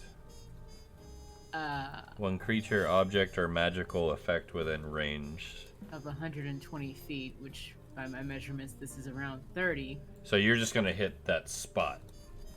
Yeah. Since you can't see anything there. Right. And since you don't have a physical target, that's what I'm wondering. Is there an area of effect that it would affect? Or... Because right now you're dispelling magic on a piece of carpet. Alright. I think Dispel Magic used to have an area of effect, so... It's I think it's probably gonna fail. We're just like finding the terms under which it does, right? Like, Yeah, the good question here is...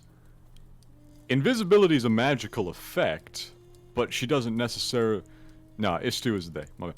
Istu doesn't necessarily know that this is an invisibility effect that is dispellable. Can you just assume a target and try it? Is that allowed? I would allow it. We'll say it goes down. That's fine. What I'm wondering, it's not going to affect the Rakshasa at all, but I was wondering if it was going to hit the people around it. Is why I was asking. But apparently it does not mention an area of effect. It's single target spell now, so... yeah, no, it does not seem to bring anything to light. We'll say that.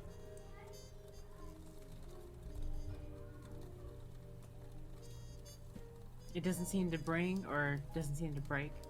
Yeah, nothing happens. All right. Well, bummer. Istu's gonna look in their inventory at the quarterstaff and shake their head. And I guess my move here. Okay. Cringe. Great. That's it for me. All right. Bren, you're up. All right. She is going to see what tail she gets one more time. Brute. Yeah, god damn it. Yeah, like, that's essentially like a ghost that's just sort of pounding on the ground and causing, like, force damage. I don't know if that would be, counted as physical or magical, because, like, she is technically summoning a ghost, but, anyways. It doesn't make any difference because she can't see the Rakshasa, so she is going to do Counter Charm again. Okay, just keep that running. Yeah.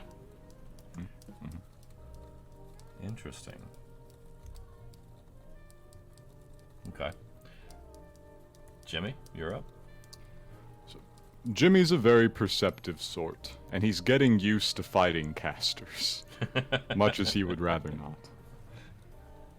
When the Rakshasa performed this maneuver with whatever magical device it had, was there a faint pop, as if a vacuum appeared and then was filled with air, or did it simply shimmer out of existence? That's a good question. Give me a... We'll do perception. Alright. There you are, sir. There was not a pop. Okay. Now, being a perceptive sort, I might have felt if he had gone invisible and then tried to walk past me. You did not. I did not. Well, there's 3 spaces that he could be in without trying to walk past me.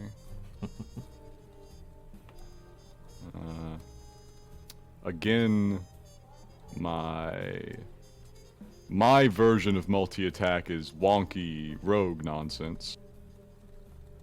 I don't know if I can break it up with movement to attack 2 different squares with those maneuvers. Let me check. Okay.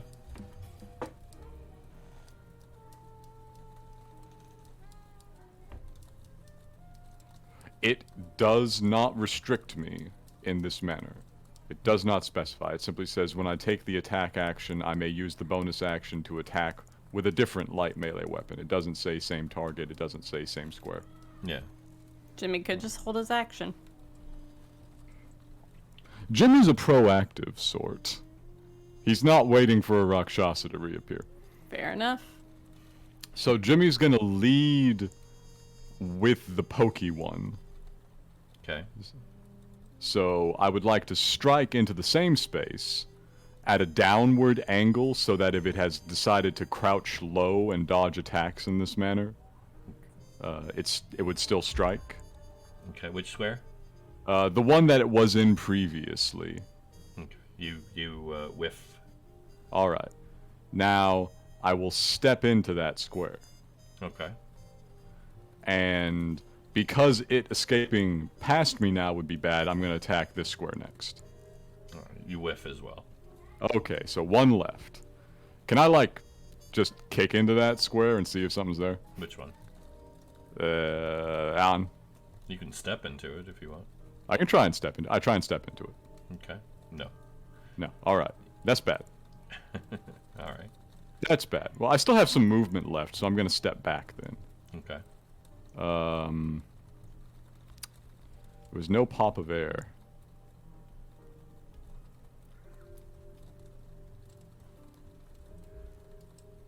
Only place he could have slipped very easily, given that I was standing here, is the south bedroom, and he might be trying the wardrobe. I will take a few steps to check the wardrobe. Is the door ajar? It does not appear to have moved since the last time you saw it. Alright. I'll block the doorway here Okay. and say, fucker. And that's about all I got this turn, my friend. All right. I use a free action just to mutter, the humans say I barely know her. That's a free action. Because The I sword couldn't- appreciated The that. sword did because appreciate that. Because I couldn't resist saying it, and because I need to make friends right now. Yes, that's very important. The sword did appreciate that. Which brings us to Kian. Yep.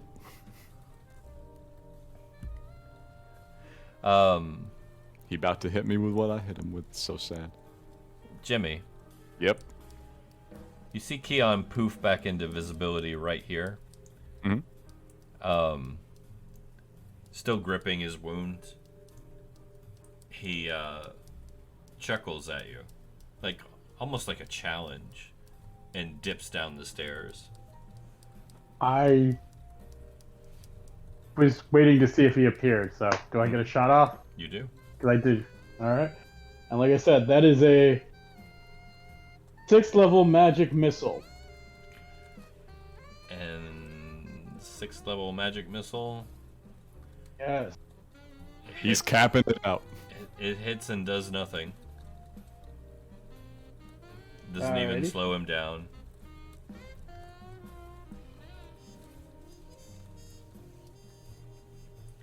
Since I know Hey. you guys know the stats of this thing, OOC, I will say it's not affected by spells of 6th level or lower. Indeed.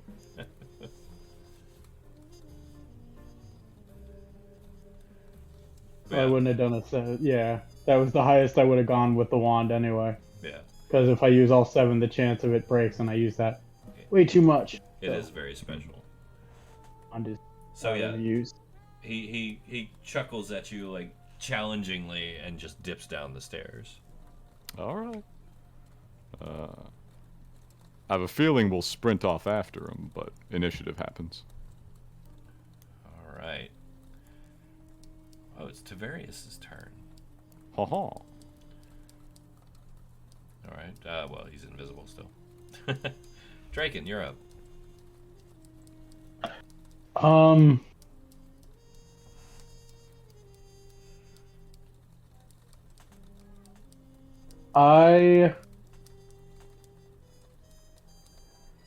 What's the heaviest item in this room? A quick perception check to determine.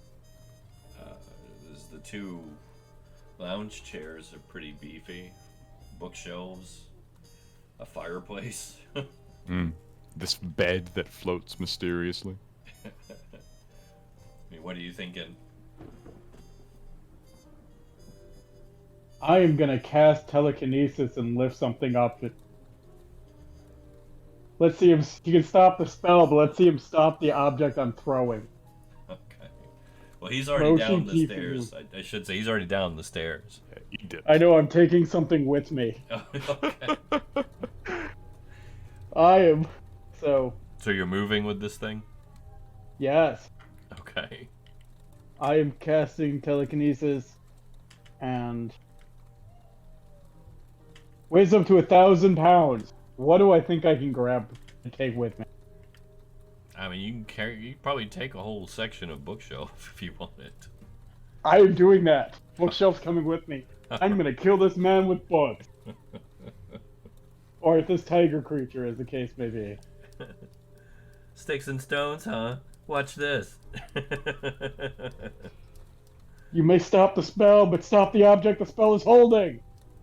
All right, make your movement. All right. Ooh. Trying to make sure how my... Yeah, 30 feet. So, I'm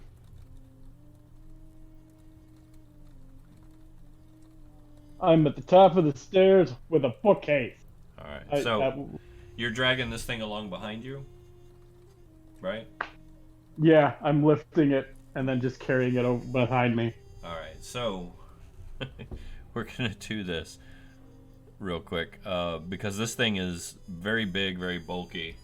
As you're taking off down the stairs with this behind you, it's going like crash, crash, just like slamming into either side of the wall and kind of rocking as it goes as you're frantically trying to go after this thing, dragging a bookshelf through the air behind you.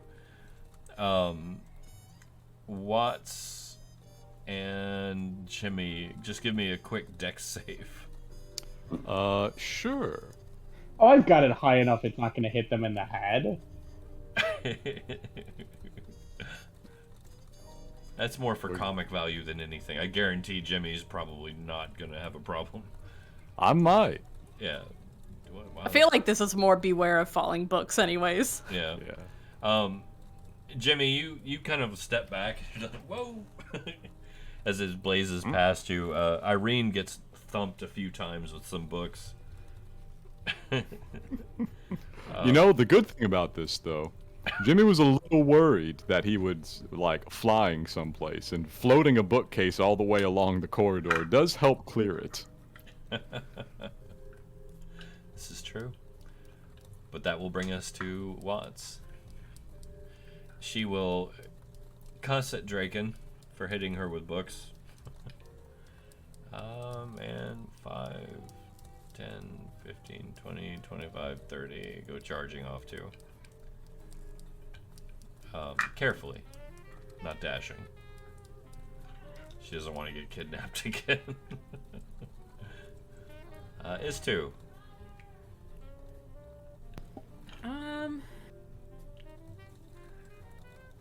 So I see Draken heading to the stairs with a very heavy bookshelf. Yeah. I would like to hold my action to move at the same time that Draken does.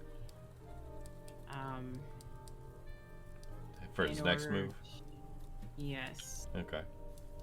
Yes, but I also will move down here with my movement and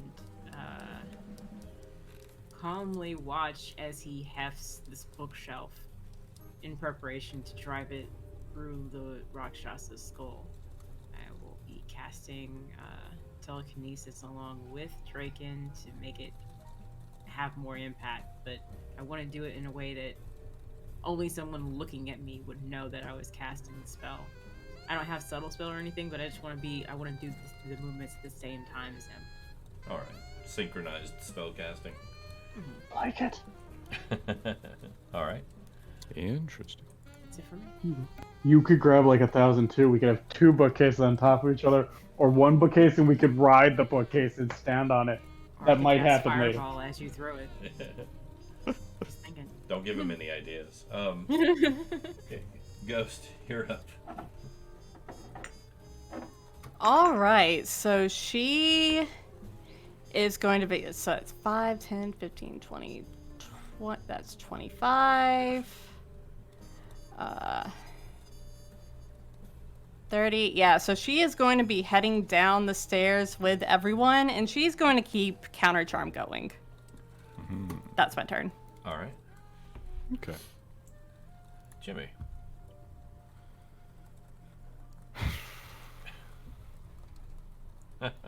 He's still very wary of caster nonsense, like this was some sort of illusion, but I guess he saw the magic missile thump into it and do nothing. And it did not simply go through and strike the wall, right? I mean, I was looking. it hit. Yeah, it hit but did nothing.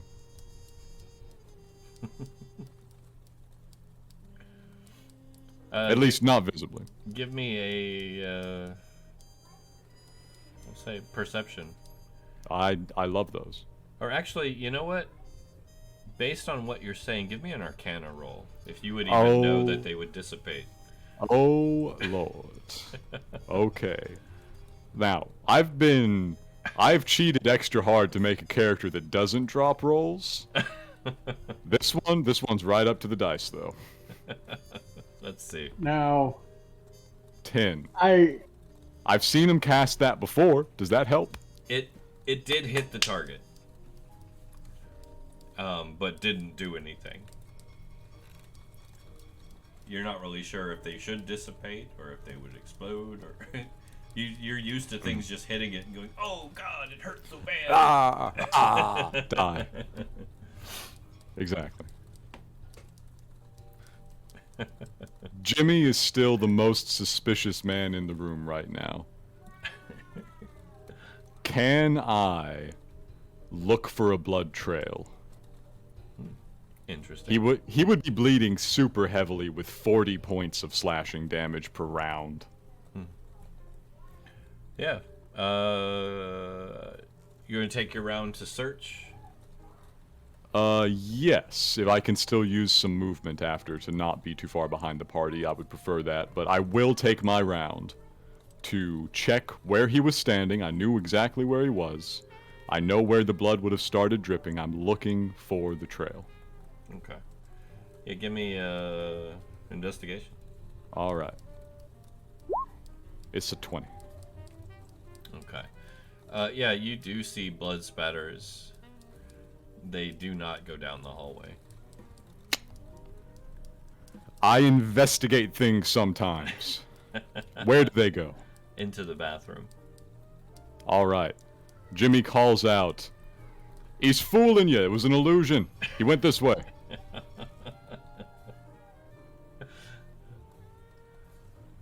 And they should see me walk into the bathroom. Okay. Do they go to the tub? They head that direction, yes. All right. Is the tub splashing as if a Rakshasa has recently stepped into it? I don't even know if it did that before, so how could I tell? It knows it splashed. Jimmy doesn't, though. Oh, I know. There's no visible splashing occurring at this moment, no. Right. Does the blood trail end, or does it just go to the tub? I'm following this line now, so my movement takes me that way. It goes to the tub. All right.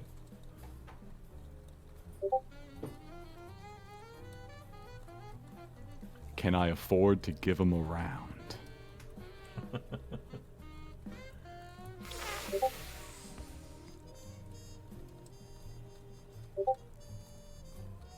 I think I have to. I have to afford to give him a round. Being isolated with the Rakshasa has gone very poorly for everyone. I hold at the tub.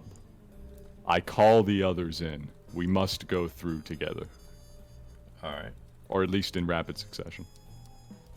We do know where the tub leads, Jimmy. And Bryn's going to point to the guest bedroom. I was just in there. I didn't see anything.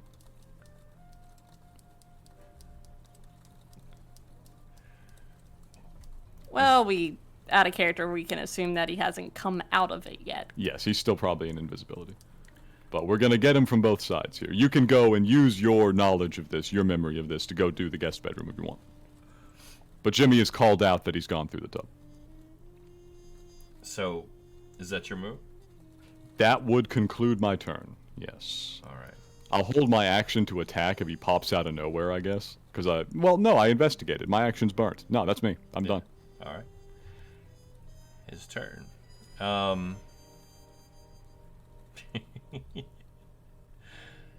Jimmy. Yo.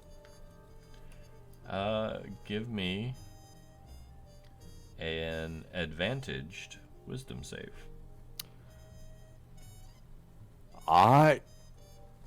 It's pretty good. That is very good.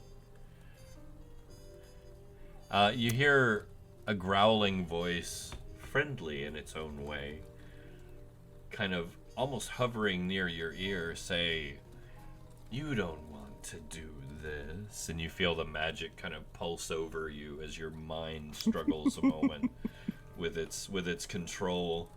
Just shake it off, you being not the greatest fan of magic users, present company excluded. And belligerence takes over, and you shrug it off. The ghost already did that trick on him once. Yes. He knows. I know these tricks. Yeah. And with that, you are immediately sloshed as the bathtub water kicks up and splashes everywhere.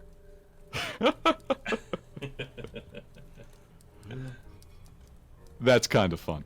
Did he come back through? Do I see the sloshing like spread damp on the floor? Or did he jump in he was right here or something? He was right there, jumped in. I figured. He was still invisible. It's what you expect. And that brings us to Tavarius. All right, little guy. Now's your chance. Little man, big hero. Here we go. Oh, my. How about that? How about that? So from in here, you hear this, gotcha, from Tavarius. And the Rakshasa go, From the guest bedroom? Yeah. Bryn's going to have a smug smile on her face, because she knew. She fucking knew. Yes. All right, Draken, you're up. Bookshelf in tow. Damn. Right. That's my bookcase of death. Alright, so you said it came from this thing came from the bedroom? From the guest bedroom. Yes. Also, I do believe the Rakshasa would have to make a con save to see if that invisibility pops. Oh, I did. Oh, okay. He's got it. He's been hiding all of those for fun.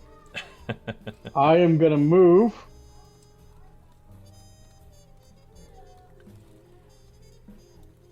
And the bookcase comes with me. And I think I can hit him with the bookcase. Go for it. What the hell do I even roll? I'm throwing a giant... Let's look at it. I think we got something here. Am I still allowed to use my held action to cast in tandem? Or are we just eating it? You know what? I'll allow it. Hey! I'll allow it. Alright. That is what I am casting. Oh, there we go. Let's see, just a little bit. The trick is that telekinesis never specifies what attack rolls look like if you fling an object, so I imagine it's up to how fast Church thinks you can fling the bookshelf. It's a ranged attack. Yeah, like a ranged attack with a very heavy object. Yeah, but It's just ranged because you're not actually straining under the weight. Kind of like the force, you know. he's conditioned enough to where as long as it doesn't exceed the mass that he can move, it's not straining him. So would it be a Dex or a Charisma? Because like it's a spell effect. Dex. We'll go with it because you're targeting Okay. a physical object targeting. Now am I proficient? No. Okay. Take Tavern Brawler and talk to me later. Okay. Draken would have Tavern Brawler. It wouldn't shock me. Yeah.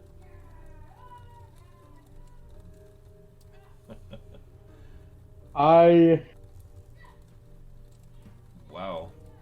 That is not a lot. That's not a lot at all. Do I need to roll for this? Well, your assistance, I'm saying, is going more towards damage than aiding. Okay. So, Draken, that's it's a terrible roll. James. Not a I crit have fail. Not a crit fail, but No. let's play with it. What? Let's have some fun. Give me a D6 roll, please. Hell yeah. Let's play. This is gonna be fun. Get a 5. All right, so yeah, it smashes into the corner over here.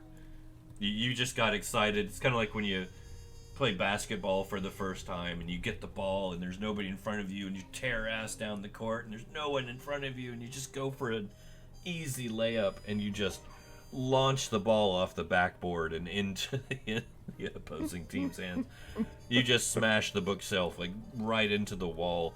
Tavarius gets showered with splinters and whatnot, and kind of looks at you like, "What the, dude? What?"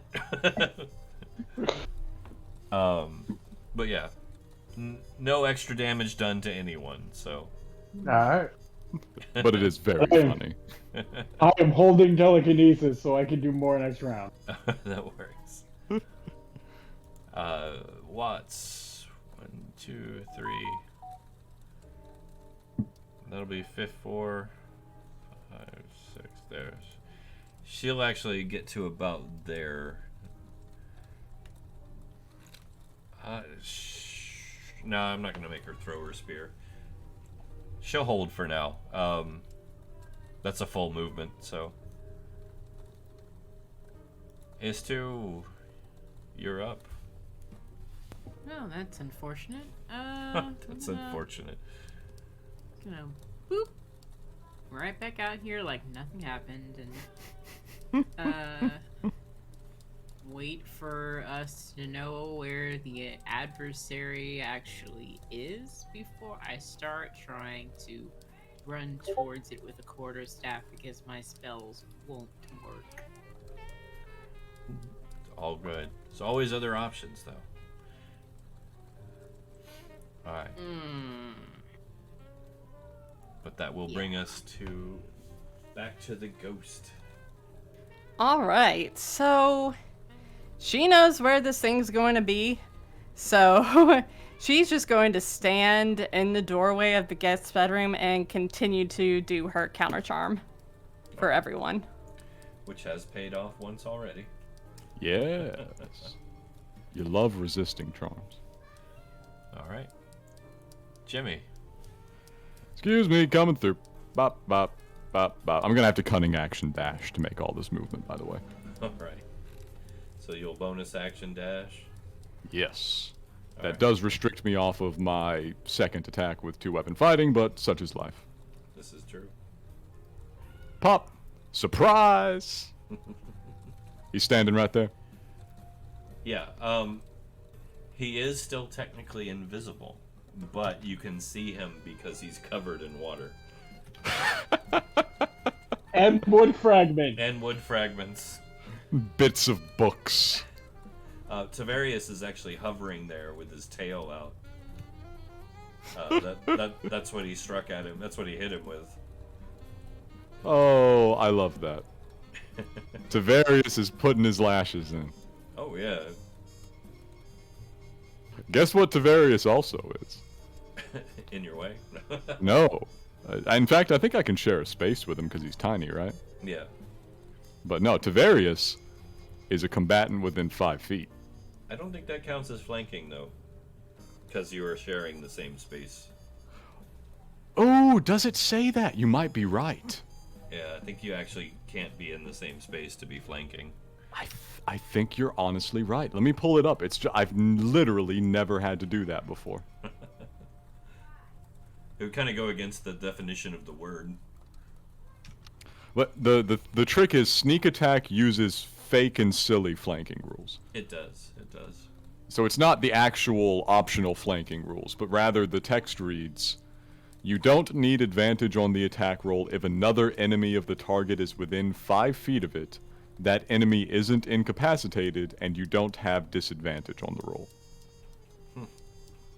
So I think I can still sneak attack if I hit him, of course. Alright, I'll allow it. Alright, I'm gonna try. I tried. I think I got it. That will hit. Alright. So, And 23 sneak. 37.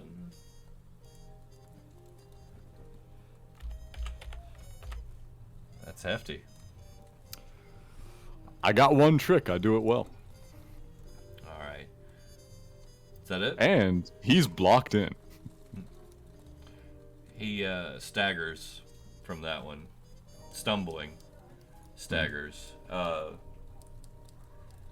The force of your hit actually causes him to step backwards Oh no! into the armoire. And he disappears. Son of a bitch.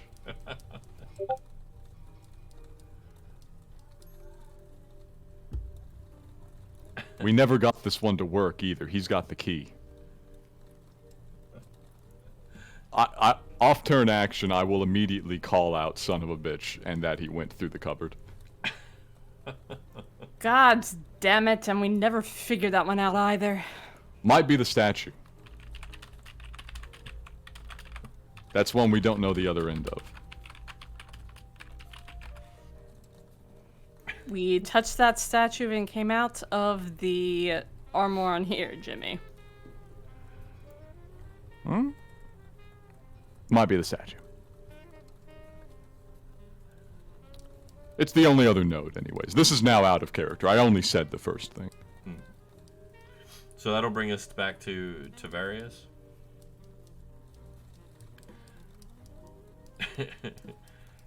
He'll also curse. So as the Rakshasa stumbles backwards, Tavarius literally launches, grabbing you instead of him, launches at him. I'm gonna actually, what do they call it? Rule of cool. Rule of cool. Yeah. I'm gonna give Tavarius a chance to catch him as he goes through. They were back to back. They were indeed, and he was poised to blow. He was. To deal a blow. Sadly, I think rules is written, I can't take an opportunity attack because teleporting is not movement provoking an attack of opportunity. Yeah. Oh, he missed. Not enough. He missed. He catches the back of the armoire, clawing at it angrily. Grrr. Alright, Draken.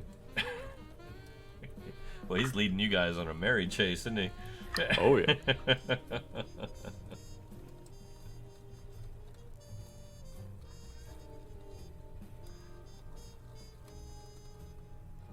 What you got, I'm gonna Draken? go out in the hallway, and I'm gonna try to see if I can find, like, if I can hear anything, like, of something moving. Give me a perception Trying to check. see. It's not my forte.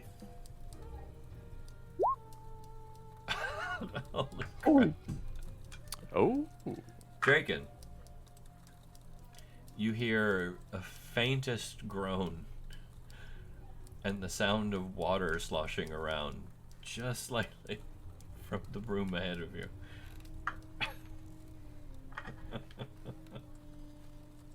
He's in here, and then I run in. You see Only as far as standing in it. Here, actually, let me do this real quick. Oh! You see a fully visible, most likely mortally injured Rakshasa, kind of hanging arm over the tub, breathing heavily, gripping his wounds. As you come in, he looks at you with a feline smile, breathing heavily. You can tell. I want to throw the sink at him. You can throw the sink at him. Alright. Yes. Roll the hit. Telekinesis, I am throwing the sink at him. We're throwing everything and the kitchen sink at him today. There's a 16. 16. Yeah. I don't think Harper doesn't like Prone that target. because she don't like it. Prone target. You would. It's a ranged attack, though. It'd have disadvantage. You know, we're just gonna let this one go. Yeah. You nail him. It hits him right in the head, and he sinks into the tug. Not transporting, just sinks. Just sink. Blood begins to flow into the water, turning it a faint crimson tint. And bubbles kind of start to break the surface above his head. 25, 30. And would holding his head underwater be a bonus action if he's unconscious? He's going to bleed out even if you don't at this point. I'm good with that. Basically, you guys have won, unless you want to revive him or something. He is, for all intents and purposes, dead. I don't see too much point in reviving him. I'm rather miffed at him, really. All right. Yeah, nah. Nah. All right, so we're not reviving the Rakshasa. No, I don't think so. Because you can. We can give him another chance. We're pretty good. Yeah, we'll be fine with that. All right. We'll be fine with that. Jimmy's strolling in. Looks at the sink, now kind of on the opposite side, crumbling. Good idea. Good idea. That's using your head. You know I'm gonna have to pay to get that replaced, right? Jimmy looks over at Tavarius. He gestures at the Rakshasa. You locked us in here with this thing. Well, I didn't know that thing was in here. Nah, but when people started dying, you didn't unlock the door either. The bounty stipulated alive, says Ginkgo. You hold on to a little bit of gold. And you cover the damages. This is pay. Jimmy holds up the Black Jammer's cutlass. Tavarius kind of laughs. The cutlass laughs. Jimmy laughs. Jimmy does laugh. The cutlass. Boy, I didn't plan to get locked in here. I still need compensation for missing a day out on the city. Sadly, I do no longer speak for the rest of my associates here, so any other pay, you're gonna have to negotiate with them. If they feel like they're owed some damages outside of this, well, Tavarius, I'm sure you'll have to find something around the estate that can make up the difference. So the Black Jammer kind of hums in your hand. Jimmy says, you know, I'm not regretting this at all. Doesn't it feel good to be out and about? Jimmy kind of slings the blood off of him. Yeah, it does. And, the blade kind of twitches in the direction of Ghost and Watts. And you guys hear the voice kind of echo forth from the black blade. Yeah, either you need a stud in your life, because I got the STD and all I need is you. You're gonna be so much trouble. This is gonna end poorly for everybody. At that, Bryn's just going to take her hand and put it on Jimmy's shoulder and be like, Jimmy, I hope this doesn't change your personality too drastically and makes me hate you. Oh no, I've just got a friend with specific taste in jokes now, I guess. Jimmy, you're struggling not to end that statement with an R. Jimmy, some of these sentient magic items can affect your personality. I don't feel too different. Do I feel too different, Church? You do kind of feel an urge, but you kind of always did. I mean, we've seen something of a reversion for Jimmy in recent years. He's probably not actually able to distinguish that feeling from what he was already feeling. I imagine he's quite assured that he is the same. Yeah. So right now your sword's getting to know everybody. Like it looks over at Draken and it's like, you want to play strip poker? You strip and I'll poke you.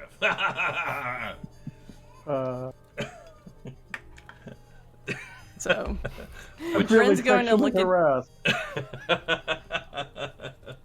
Yeah, Bryn's just going to continue looking at Jimmy. She's like, I've twigged to you, Jimmy. I want you to stay you. I'm sorry, dear. I couldn't hear you in real life there. She said, I've twigged to you, Jimmy. I want you to stay you. Oh, I'm trying. One of the things you learn, you go around Elysium and you start chatting with people, you winds up a little bit hard to define in the end. Out of character, like, just for people who don't know the Sigil can't, Bryn just openly told Jimmy that she likes him. Oh, yeah. What's funny, though, I'm gonna have him roll. He's not very good at the cant, and you know that about him. Yeah, that's exactly why she used the can't. Yes. So, Jimmy is gonna try. What would be cant recognition? Jeez. Church. Just intelligence? Okay, you pick a number. You tell me what level of cant recognition that is, and tell me if I know. You've been here a while. How about just a DC 12? Okay, let's see it. Ha! Perfect. Flawless. Not a clue. At least not a clue that that's what you meant. Yeah. Socially, he's quite adept, and he understands that there's something going on. Yeah. So as Jimmy completely misses that, and the sword does not. Oh boy. The sword's been in Sigil longer than anybody. The sword kind of shakes in your hand again and says, oh boy, I gotta teach you a few things. Hey, look. Guys. Gather around. It's very important. Is that One noted Tavares? while they're having this conversation, I am rifling through the Rakasha's possession. I am taking anything that looks like it might have value or use. I will take the damn clothes.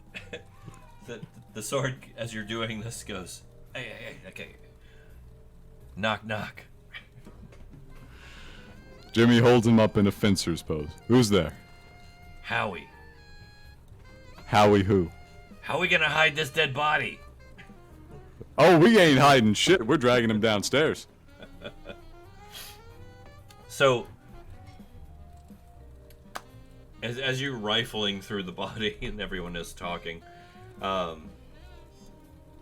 Draken, he does have a number of rings on his hands, one on each finger and thumb, paw thumb. Mm-hmm. No, I'm not saying these are all magical. This is just jewelry. Of course. But yeah, I'm taking everything. So he's got rings on every finger. The clothes are beautifully crafted. Silks. Sadly, a little bit cut now. A little bit damaged and stained. He also has a pointed hat on. Ooh. Kind of, it's almost like a comical like wizard hat. It's a little out of place. And a very finely crafted belt pouch. Mm-hmm. Beyond that, you'll find his pipe. Every Rakshasa has a pipe. It's canon. Yes. What fiend doesn't smoke, really? Exactly. As Tavarius packs a bong. He has a beautiful, enormous emplacement pipe downstairs. Lovely hookah to smoke. Yes, and he did just inherit all this officially now. Yes. So, as Draken is rifling, Jimmy is preparing to haul the Rakshasa out of the tub. Okay. It is kind of heavy, but you can. Mm-hmm. Get the other end of this, somebody. Who doesn't mind wet cat smell? Give me a second. I'll help you as soon as I get everything off of him. You say Watts will help you. There. Where are we taking him? Downstairs. We're going to present a murderer to a couple of people who could probably stand some closure. Okay. Well, let's roll this show back downstairs then. Yeah. Downstairs we go. Yes. Now we're in a pretty much a free action. We'll put these two back in their drinking positions. Mm-hmm. All right.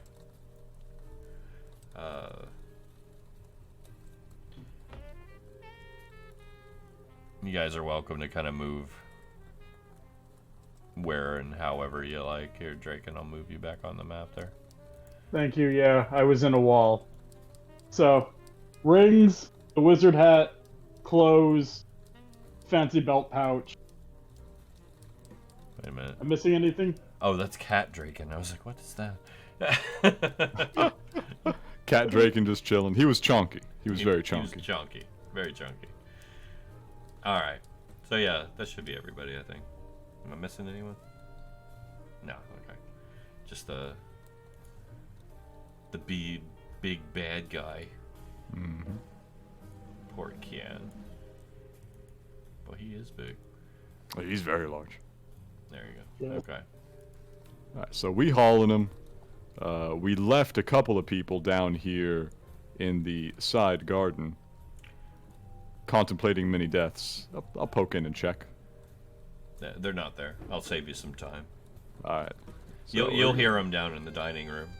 Okay, let's all truck along.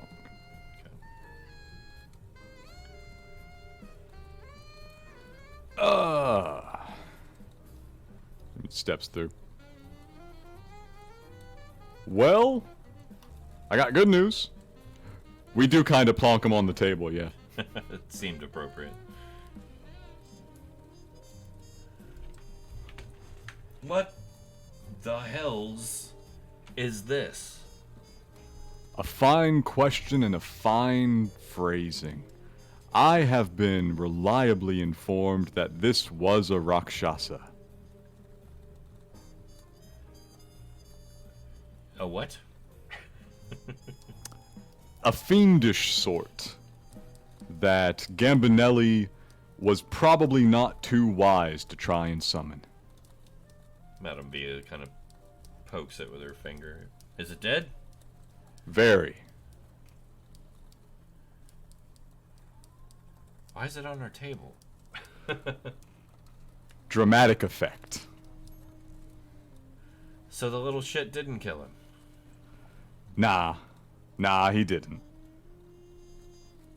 Well, Tavarius. I would say I owe you an apology, but I don't like you very much. Would you please open the door so I can leave? Tavarius kind of chuckles. I couldn't get you out of my house fast enough. And with that, he releases the enchantment that has locked down the manor. Jimmy stands out of their way in case they want to leave. Oh, As he looks over the table, he says, "I regret everything." So Darvold and Madame Vila make their way towards the front door, unless they're hindered or stopped in some way. Darvold stumbling, Vila kind of trying to stabilize him as best her little frame can. Mm-hmm. They make their way out the door, grumbling and pissing and moaning. Yes, as one does. Leaving the rest of you. Draken and Ishtu, are you guys joining them, or? Yeah. Yes. As they leave the manor, Bryn's just going to mumble under her breath, "Good sodding riddance." As the door opens and they turn to leave, you hear two slightly familiar voices like run past the open doorway. "I can hear the spirits. They're this way, honey. Follow, follow. I'm coming, Jimmy baby." starts to hide under the table. Bryn's casting invisibility. I just move so they can't see me. They ran past the door down the street, so you're safe for now. I couldn't handle that. I couldn't handle that right now. Really? We could have used it to get rid of the body. No, it's not worth it. Some things aren't worth it, Draken. So Tavarius looks at you. I peer back around the corner with an uncomfortable expression. The heck? So Tavarius looks at you again, Jimmy, with a wicked, impish smile and kind of an eyebrow raised. He is, "So, deal's a deal and you don't want payment, you sure? You're just gonna keep that little sword and go on your way there, Chief?" For me, I will take the sword. For them, you settle up as you like. I'm not their boss. Well, I mean, sword's pretty expensive. It's a shame it doesn't split different ways. Sword, because Nah. I'm valuable. Yes, you are. You, my friend, are a ticket home. You have no idea.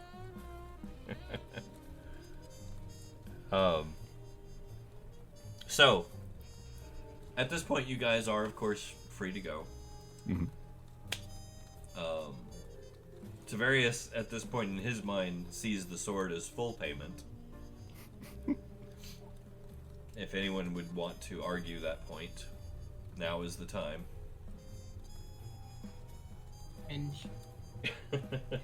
I'm a business associate of Jimmy's who got locked in here. I am not under his employ, and frankly, I missed 2 entire days of profit from my usual services. So what? 10, 15 gold do alright. No. Well, I mean, we could always try a bargain of some sort. What are you thinking? I usually make around 200 a day. Oh, sweet fires of Gehenna. He grabs his chest, falls over on the table. Are you trying to break me, woman? Jimmy says, "That's what you get when you lock up the ghost." She's a businesswoman, you know. 350. Final offer. All right. Fine. He'll pay you the 350. All right. Bryn does a little wave, turns invisible, and I guess we'll follow the crew back to the agency. Okay. Does anybody else have any business with Tavarius?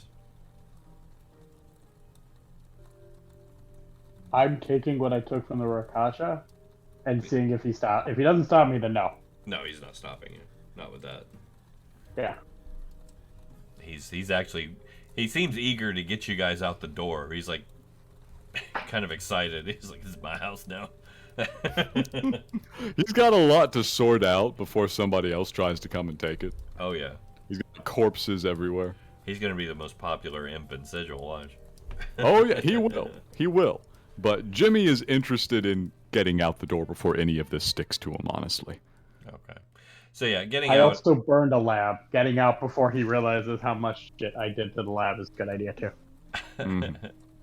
So I will say, getting back home will give you a chance to, at your leisure, determine what all you have off the Rakshasa. The silks are pretty ruined. You're not going to get much for them. They're not magical or special. The rings are probably worth about 1,500 gold.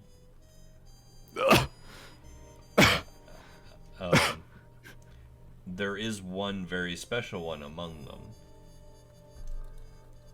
However, that is not just for appearance sake, as you will.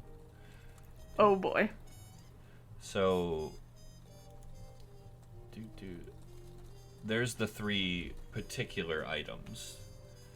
Motherfucker! You did not. You He did. did fucking not. He did it. 1, he made that joke. 2, Draken is a walking arsenal of magic items. I am. Very good ones at that. Bryn has been wanting. I've been wanting a fucking ring of invisibility for her. Of course, that's like a 3 per day, and she wants like the legendary ring of invisibility where you can just cast like the 2nd level spell like at will with no restrictions. But keep in mind, this is greater invisibility. You can Greater. attack and Yeah. cast spells while invisible without breaking it until the spell runs out. yeah. So that's what he was been using against you guys. The Rakshasa was. The whole time, yeah. It was a good trick. My god. The Hat of Wizardry is nice. Mm-hmm. It lets you cast. It'll have a chance to cast any cantrip.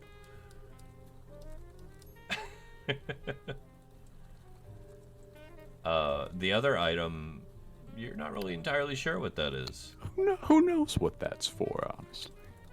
Actually, It was inside his bag of holding, which I forgot to put there. So there's a Oh, bag yes, of holding. bag as of well. Oh. Yes. hey, twinsies. Hey, if no one has identify, Bryn can get that spell temporarily. For the last item, Yeah. Mm-hmm.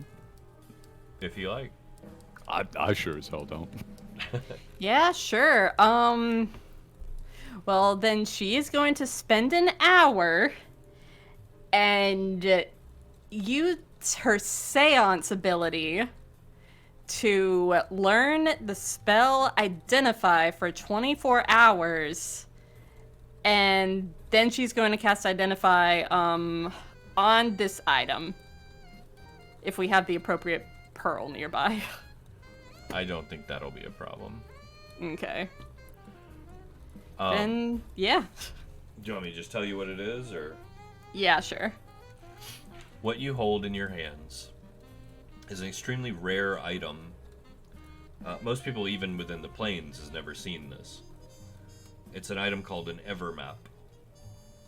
Ooh, shit. So this little arcane device only works in the phlogiston. Phlogiston? Uh-huh. Yep. I knew that, like, I wanted to get this item for everyone, so Yeah, Bryn is going to excitedly tell Jimmy and Draken about it. She is going to... Y'all are going to see her just absolutely nerd out right now. What does she tell us? Jimmy, oh my god. Oh my god, Jimmy, what this is... Here, I'll send This I'm gonna send is you the an description. Evermap. It only works on a spell jamming ship whenever you're out in the phlogiston. But whenever it is used, it'll show you a map of every crystal spear within a certain area around your spelljammer. Sounds good. That sounds good. I'm gonna have to learn about this now. I guess we've got a couple of experts. He's looking at the ghost and also looking at the sword. How much do you want to know, Jimmy? Well, enough to get us... Well, first, I guess, how far is it to Cairn? And then enough to get there. The Evermap would be able to tell you that, though only whenever we're out in the phlogiston. So I recommend probably going to the Parted Veil in the lower ward and seeing if Kesto has an updated map of the crystal spears out in the prime material plane, and that would show the exact location of Cairn relative to other crystal spears. We would especially want to know its proximity to realm space, because the portal in Sigil that would get you out into wild space on the prime material plane is the Seafarer's Arch, and that will get you out into the Rock of Brawl, which is in realm space. So that will be the crystal spear that we exit out of. Jimmy's nodding along like somebody's trying to give him directions to navigate to a place in Manhattan.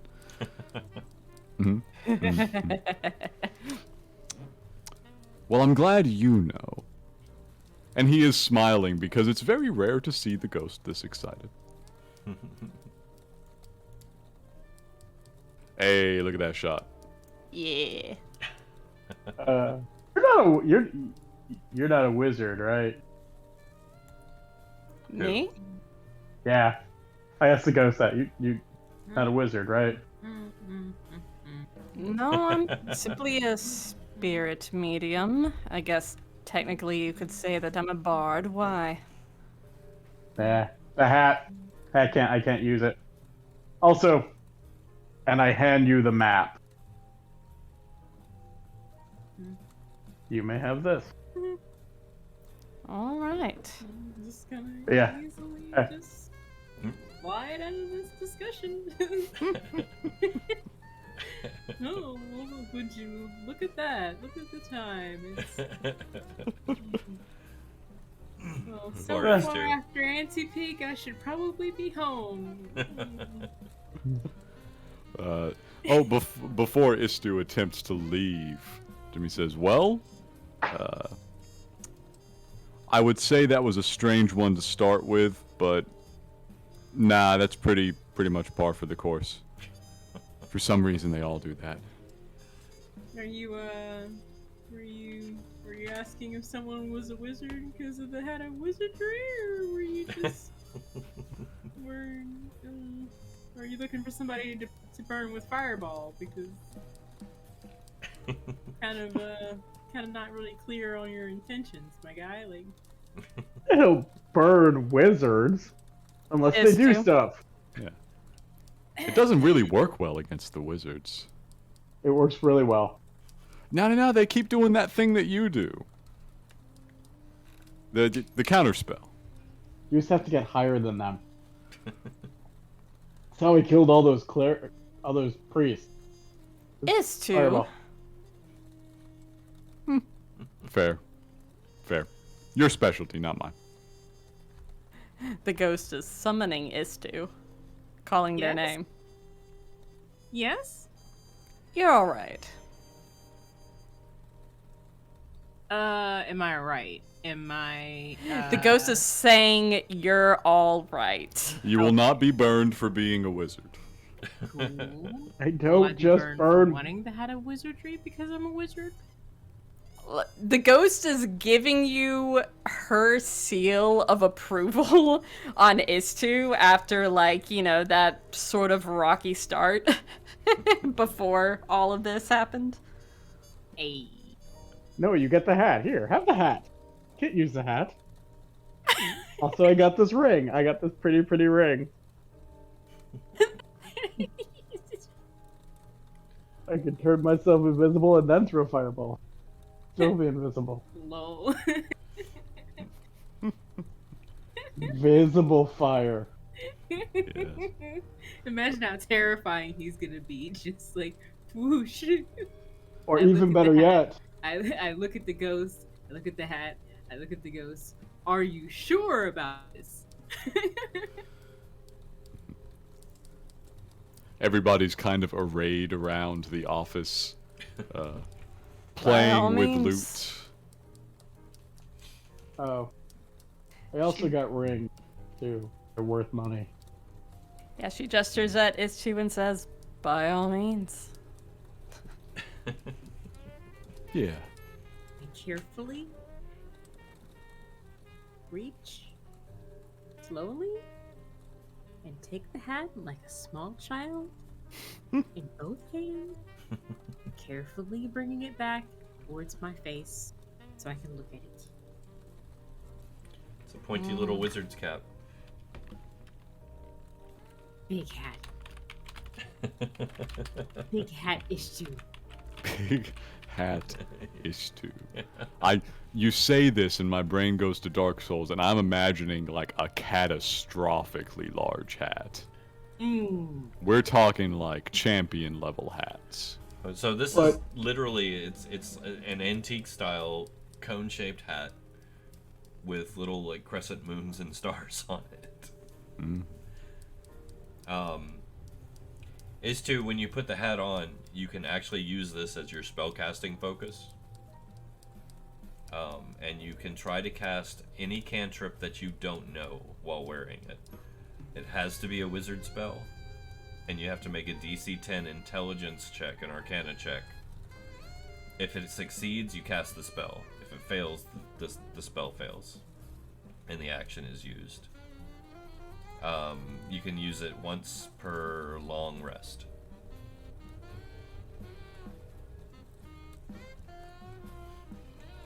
The Hat of Wizardry. T12 Arcana? DC 10 Arcana check, yeah. Which, as a wizard, that shouldn't be too difficult. You'll probably make that most of the time. Oh, this is so cool on so many levels. Cast any cantrip. Oh my god. Jimmy's looking around and he says, that'll do, I think, as a last, one last case out the door. That'll do. That'll do.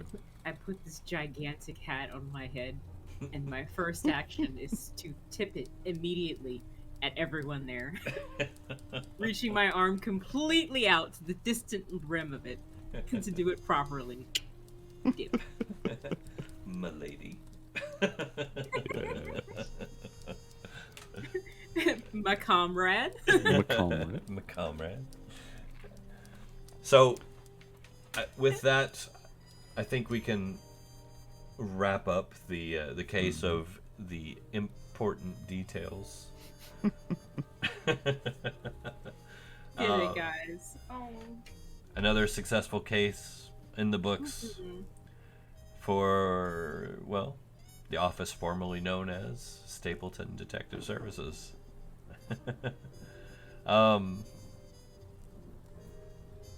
Good job. Kudos to figuring out the bad guy too. It was good deductive work. I think That was all Draken out of character. Yeah. Oh yeah, he was killing that one. Draken actually pulled that a few sessions ago. The first time he mentioned it, I was like, "Oh damn, dude." Oh yeah. He knows.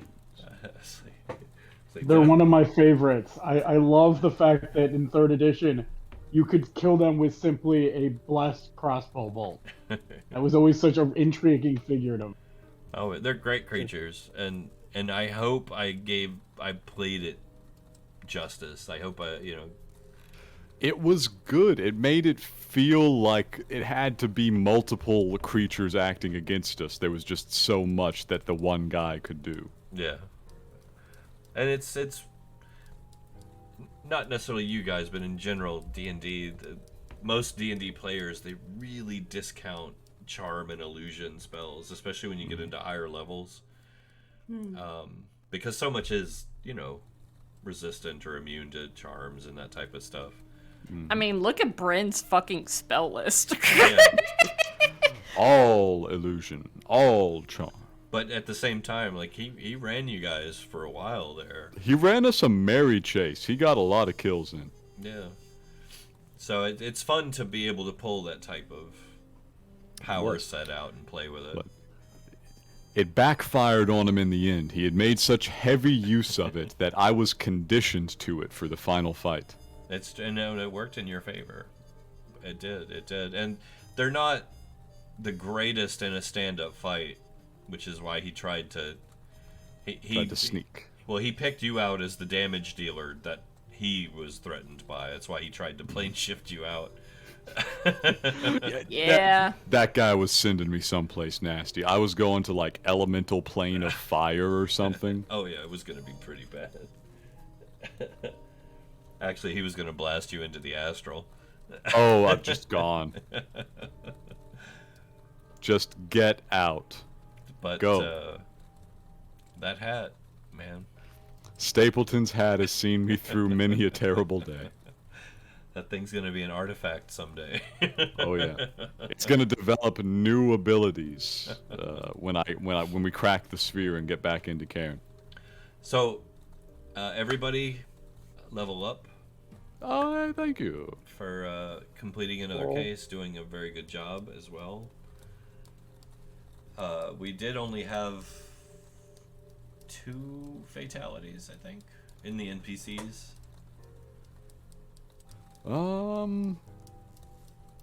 I suppose yes, seeing that Leah and Marion were the same person. Leah. Lady Alora. Lady Laura. No, that was your face, wasn't it? Yeah. Why did my brain pull that up from a million sessions ago? Lamau. There's a lot of disguising going on in Sigil. Disguising it. Since Alora and Marion were the same person, I guess yes. Apart from the man himself, but that was before we got involved. Yeah. So no, you guys did good. We still had 2 living souls walk out, and Tavarius made out like a bandit at the end. Oh yeah, satisfied customers, as much as that counts for. And I will say, since you left on very good terms with Tavarius, in the future, especially the direction you guys are going, you may call on Tavarius from time to time as a contact. Hey, I love that. I love having contacts. So yeah, keep that in mind. Tavarius is a man in the know and an imp, so that can be handy. Depending on the cases going forward. Even though they're not cases anymore, you guys are more like fixers now. They're little adventures. But yeah, I had a good time. This was a fun one. It was pretty fun. I heavily enjoyed that one. Oh my god. I'm glad.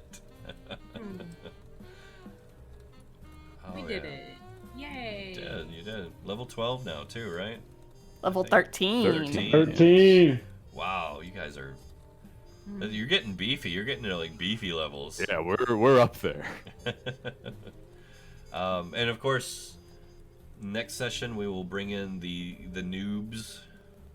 Yeah, it's coming. It's coming. And unless I hear something from the player, Watts will become an office assistant.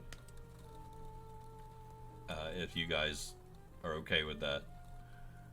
Yeah, that's probably fine. I hope we'll see her back at some point, but that's okay in the meantime. Yeah. Yeah. She survived. Mm-hmm. So and it did say one of her goals was to help chronicle. Yes, she's writing it all down. So we'll just, for the time being, make her the official office secretary. Okay. And I'll keep her. Wonderful. Don't let the sword make a joke about that, but he's probably gonna. Oh, he's gonna probably make lots and lots of jokes, and I apologize in advance how inappropriate many of them are going to be. That's exactly what he's for. In fact, I'll give you one last one from the sword. You ready? Go for it. What are the two most important holes in a woman's body? Her nostrils, you filthy perv.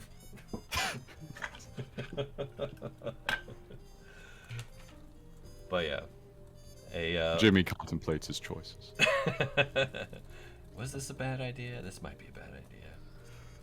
So, It'll be worth it in the end. let's see here. If you attune to it, which I assume you Yes. will, Yeah. when the sword is drawn and in your hand, it gives a +2 bonus to AC, Oh my god. and it is +2 to hit and damage. So that's kind of a big deal. That's a lot, yes. It's a really good. Tis. Let me get my notes here.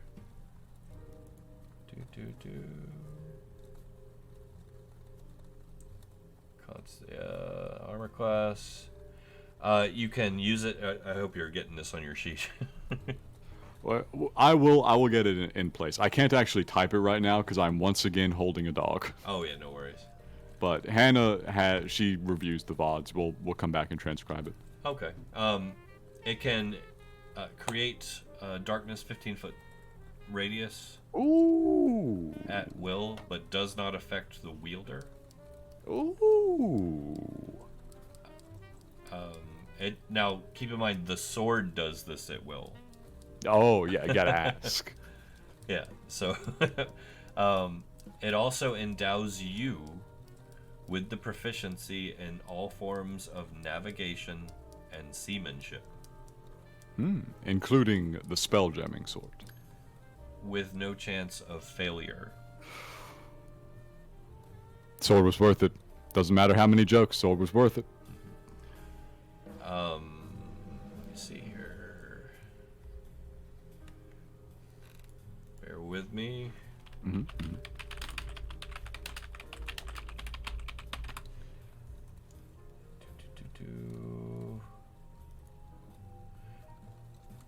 And it has one more, Oh my god. and we're gonna leave this one to chance. I can roll or you can. I'll let you roll. I'm still got dogs. All right. Dog situation here continues. 98. That's very high. That is. You roll 100 and you say, actually, a shadow dragon comes out of the sword. Oh, this is actually pretty good. Once per day, on receiving typed damage, Okay. the bearer may use a reaction to become resistant to that damage type. Church, I'm not sure you understand what you've done to me here, but I'm sure in coming combats we will find out. And now the dark side. The That's cutlass. typical. The cutlass is imbued with a very strong freebooting personality, Yep. as you know. Yep. We've met. It does speak often and loud. It bawdy songs, dirty jokes. If you are out in public, say you go to a bar, it will go out of its way to insult the toughest thug in the bar, not caring if you're killed. All right. So the good news is, this is Sigil, so there may be an exception or two. I am the toughest thug in the bar. This is very likely. From time to time, we are going to make you roll against its ego score. I still do ego scores for Gotcha. weaponry. It has a very high ego score. Mm-hmm. Every failure against its ego score is going to push you a little closer to becoming a full-fledged, just our matey pirate. This is why Bryn didn't want Jimmy taking the sword. Yes, but I think it's going to be very entertaining regardless. There are only 2 ways to destroy this weapon. Okay. If you care. You can tell me. I probably won't. The only ways to destroy this weapon are if it is subjected to the combined fire of the Elven Armada, That's a lot. or if it is crushed between 2 rushing meteors. Very specific. I don't believe I have access to either of those, really. So I'll keep it in mind, just in case. But yeah, there you go. Blackjammer's Cutlass. I'm so looking forward to whatever comes out of this. Thank you so much, Church. I gotta walk this dog. Thank you so much for the session. It was a lovely little arc. No worries. It will go ahead and close for the night. So, ladies and gentlemen, thank you for joining us once again to the completion of another saga. We'll be back in 2 weeks to pick up with the next one, with the noobs in tow. Don't miss it. And of course, next week, Cairn. Back to care. Back to Cairn. Thank you for joining us. We'll see you soon. Hey. Good night, everybody. Good night, everyone. Good night. Good night.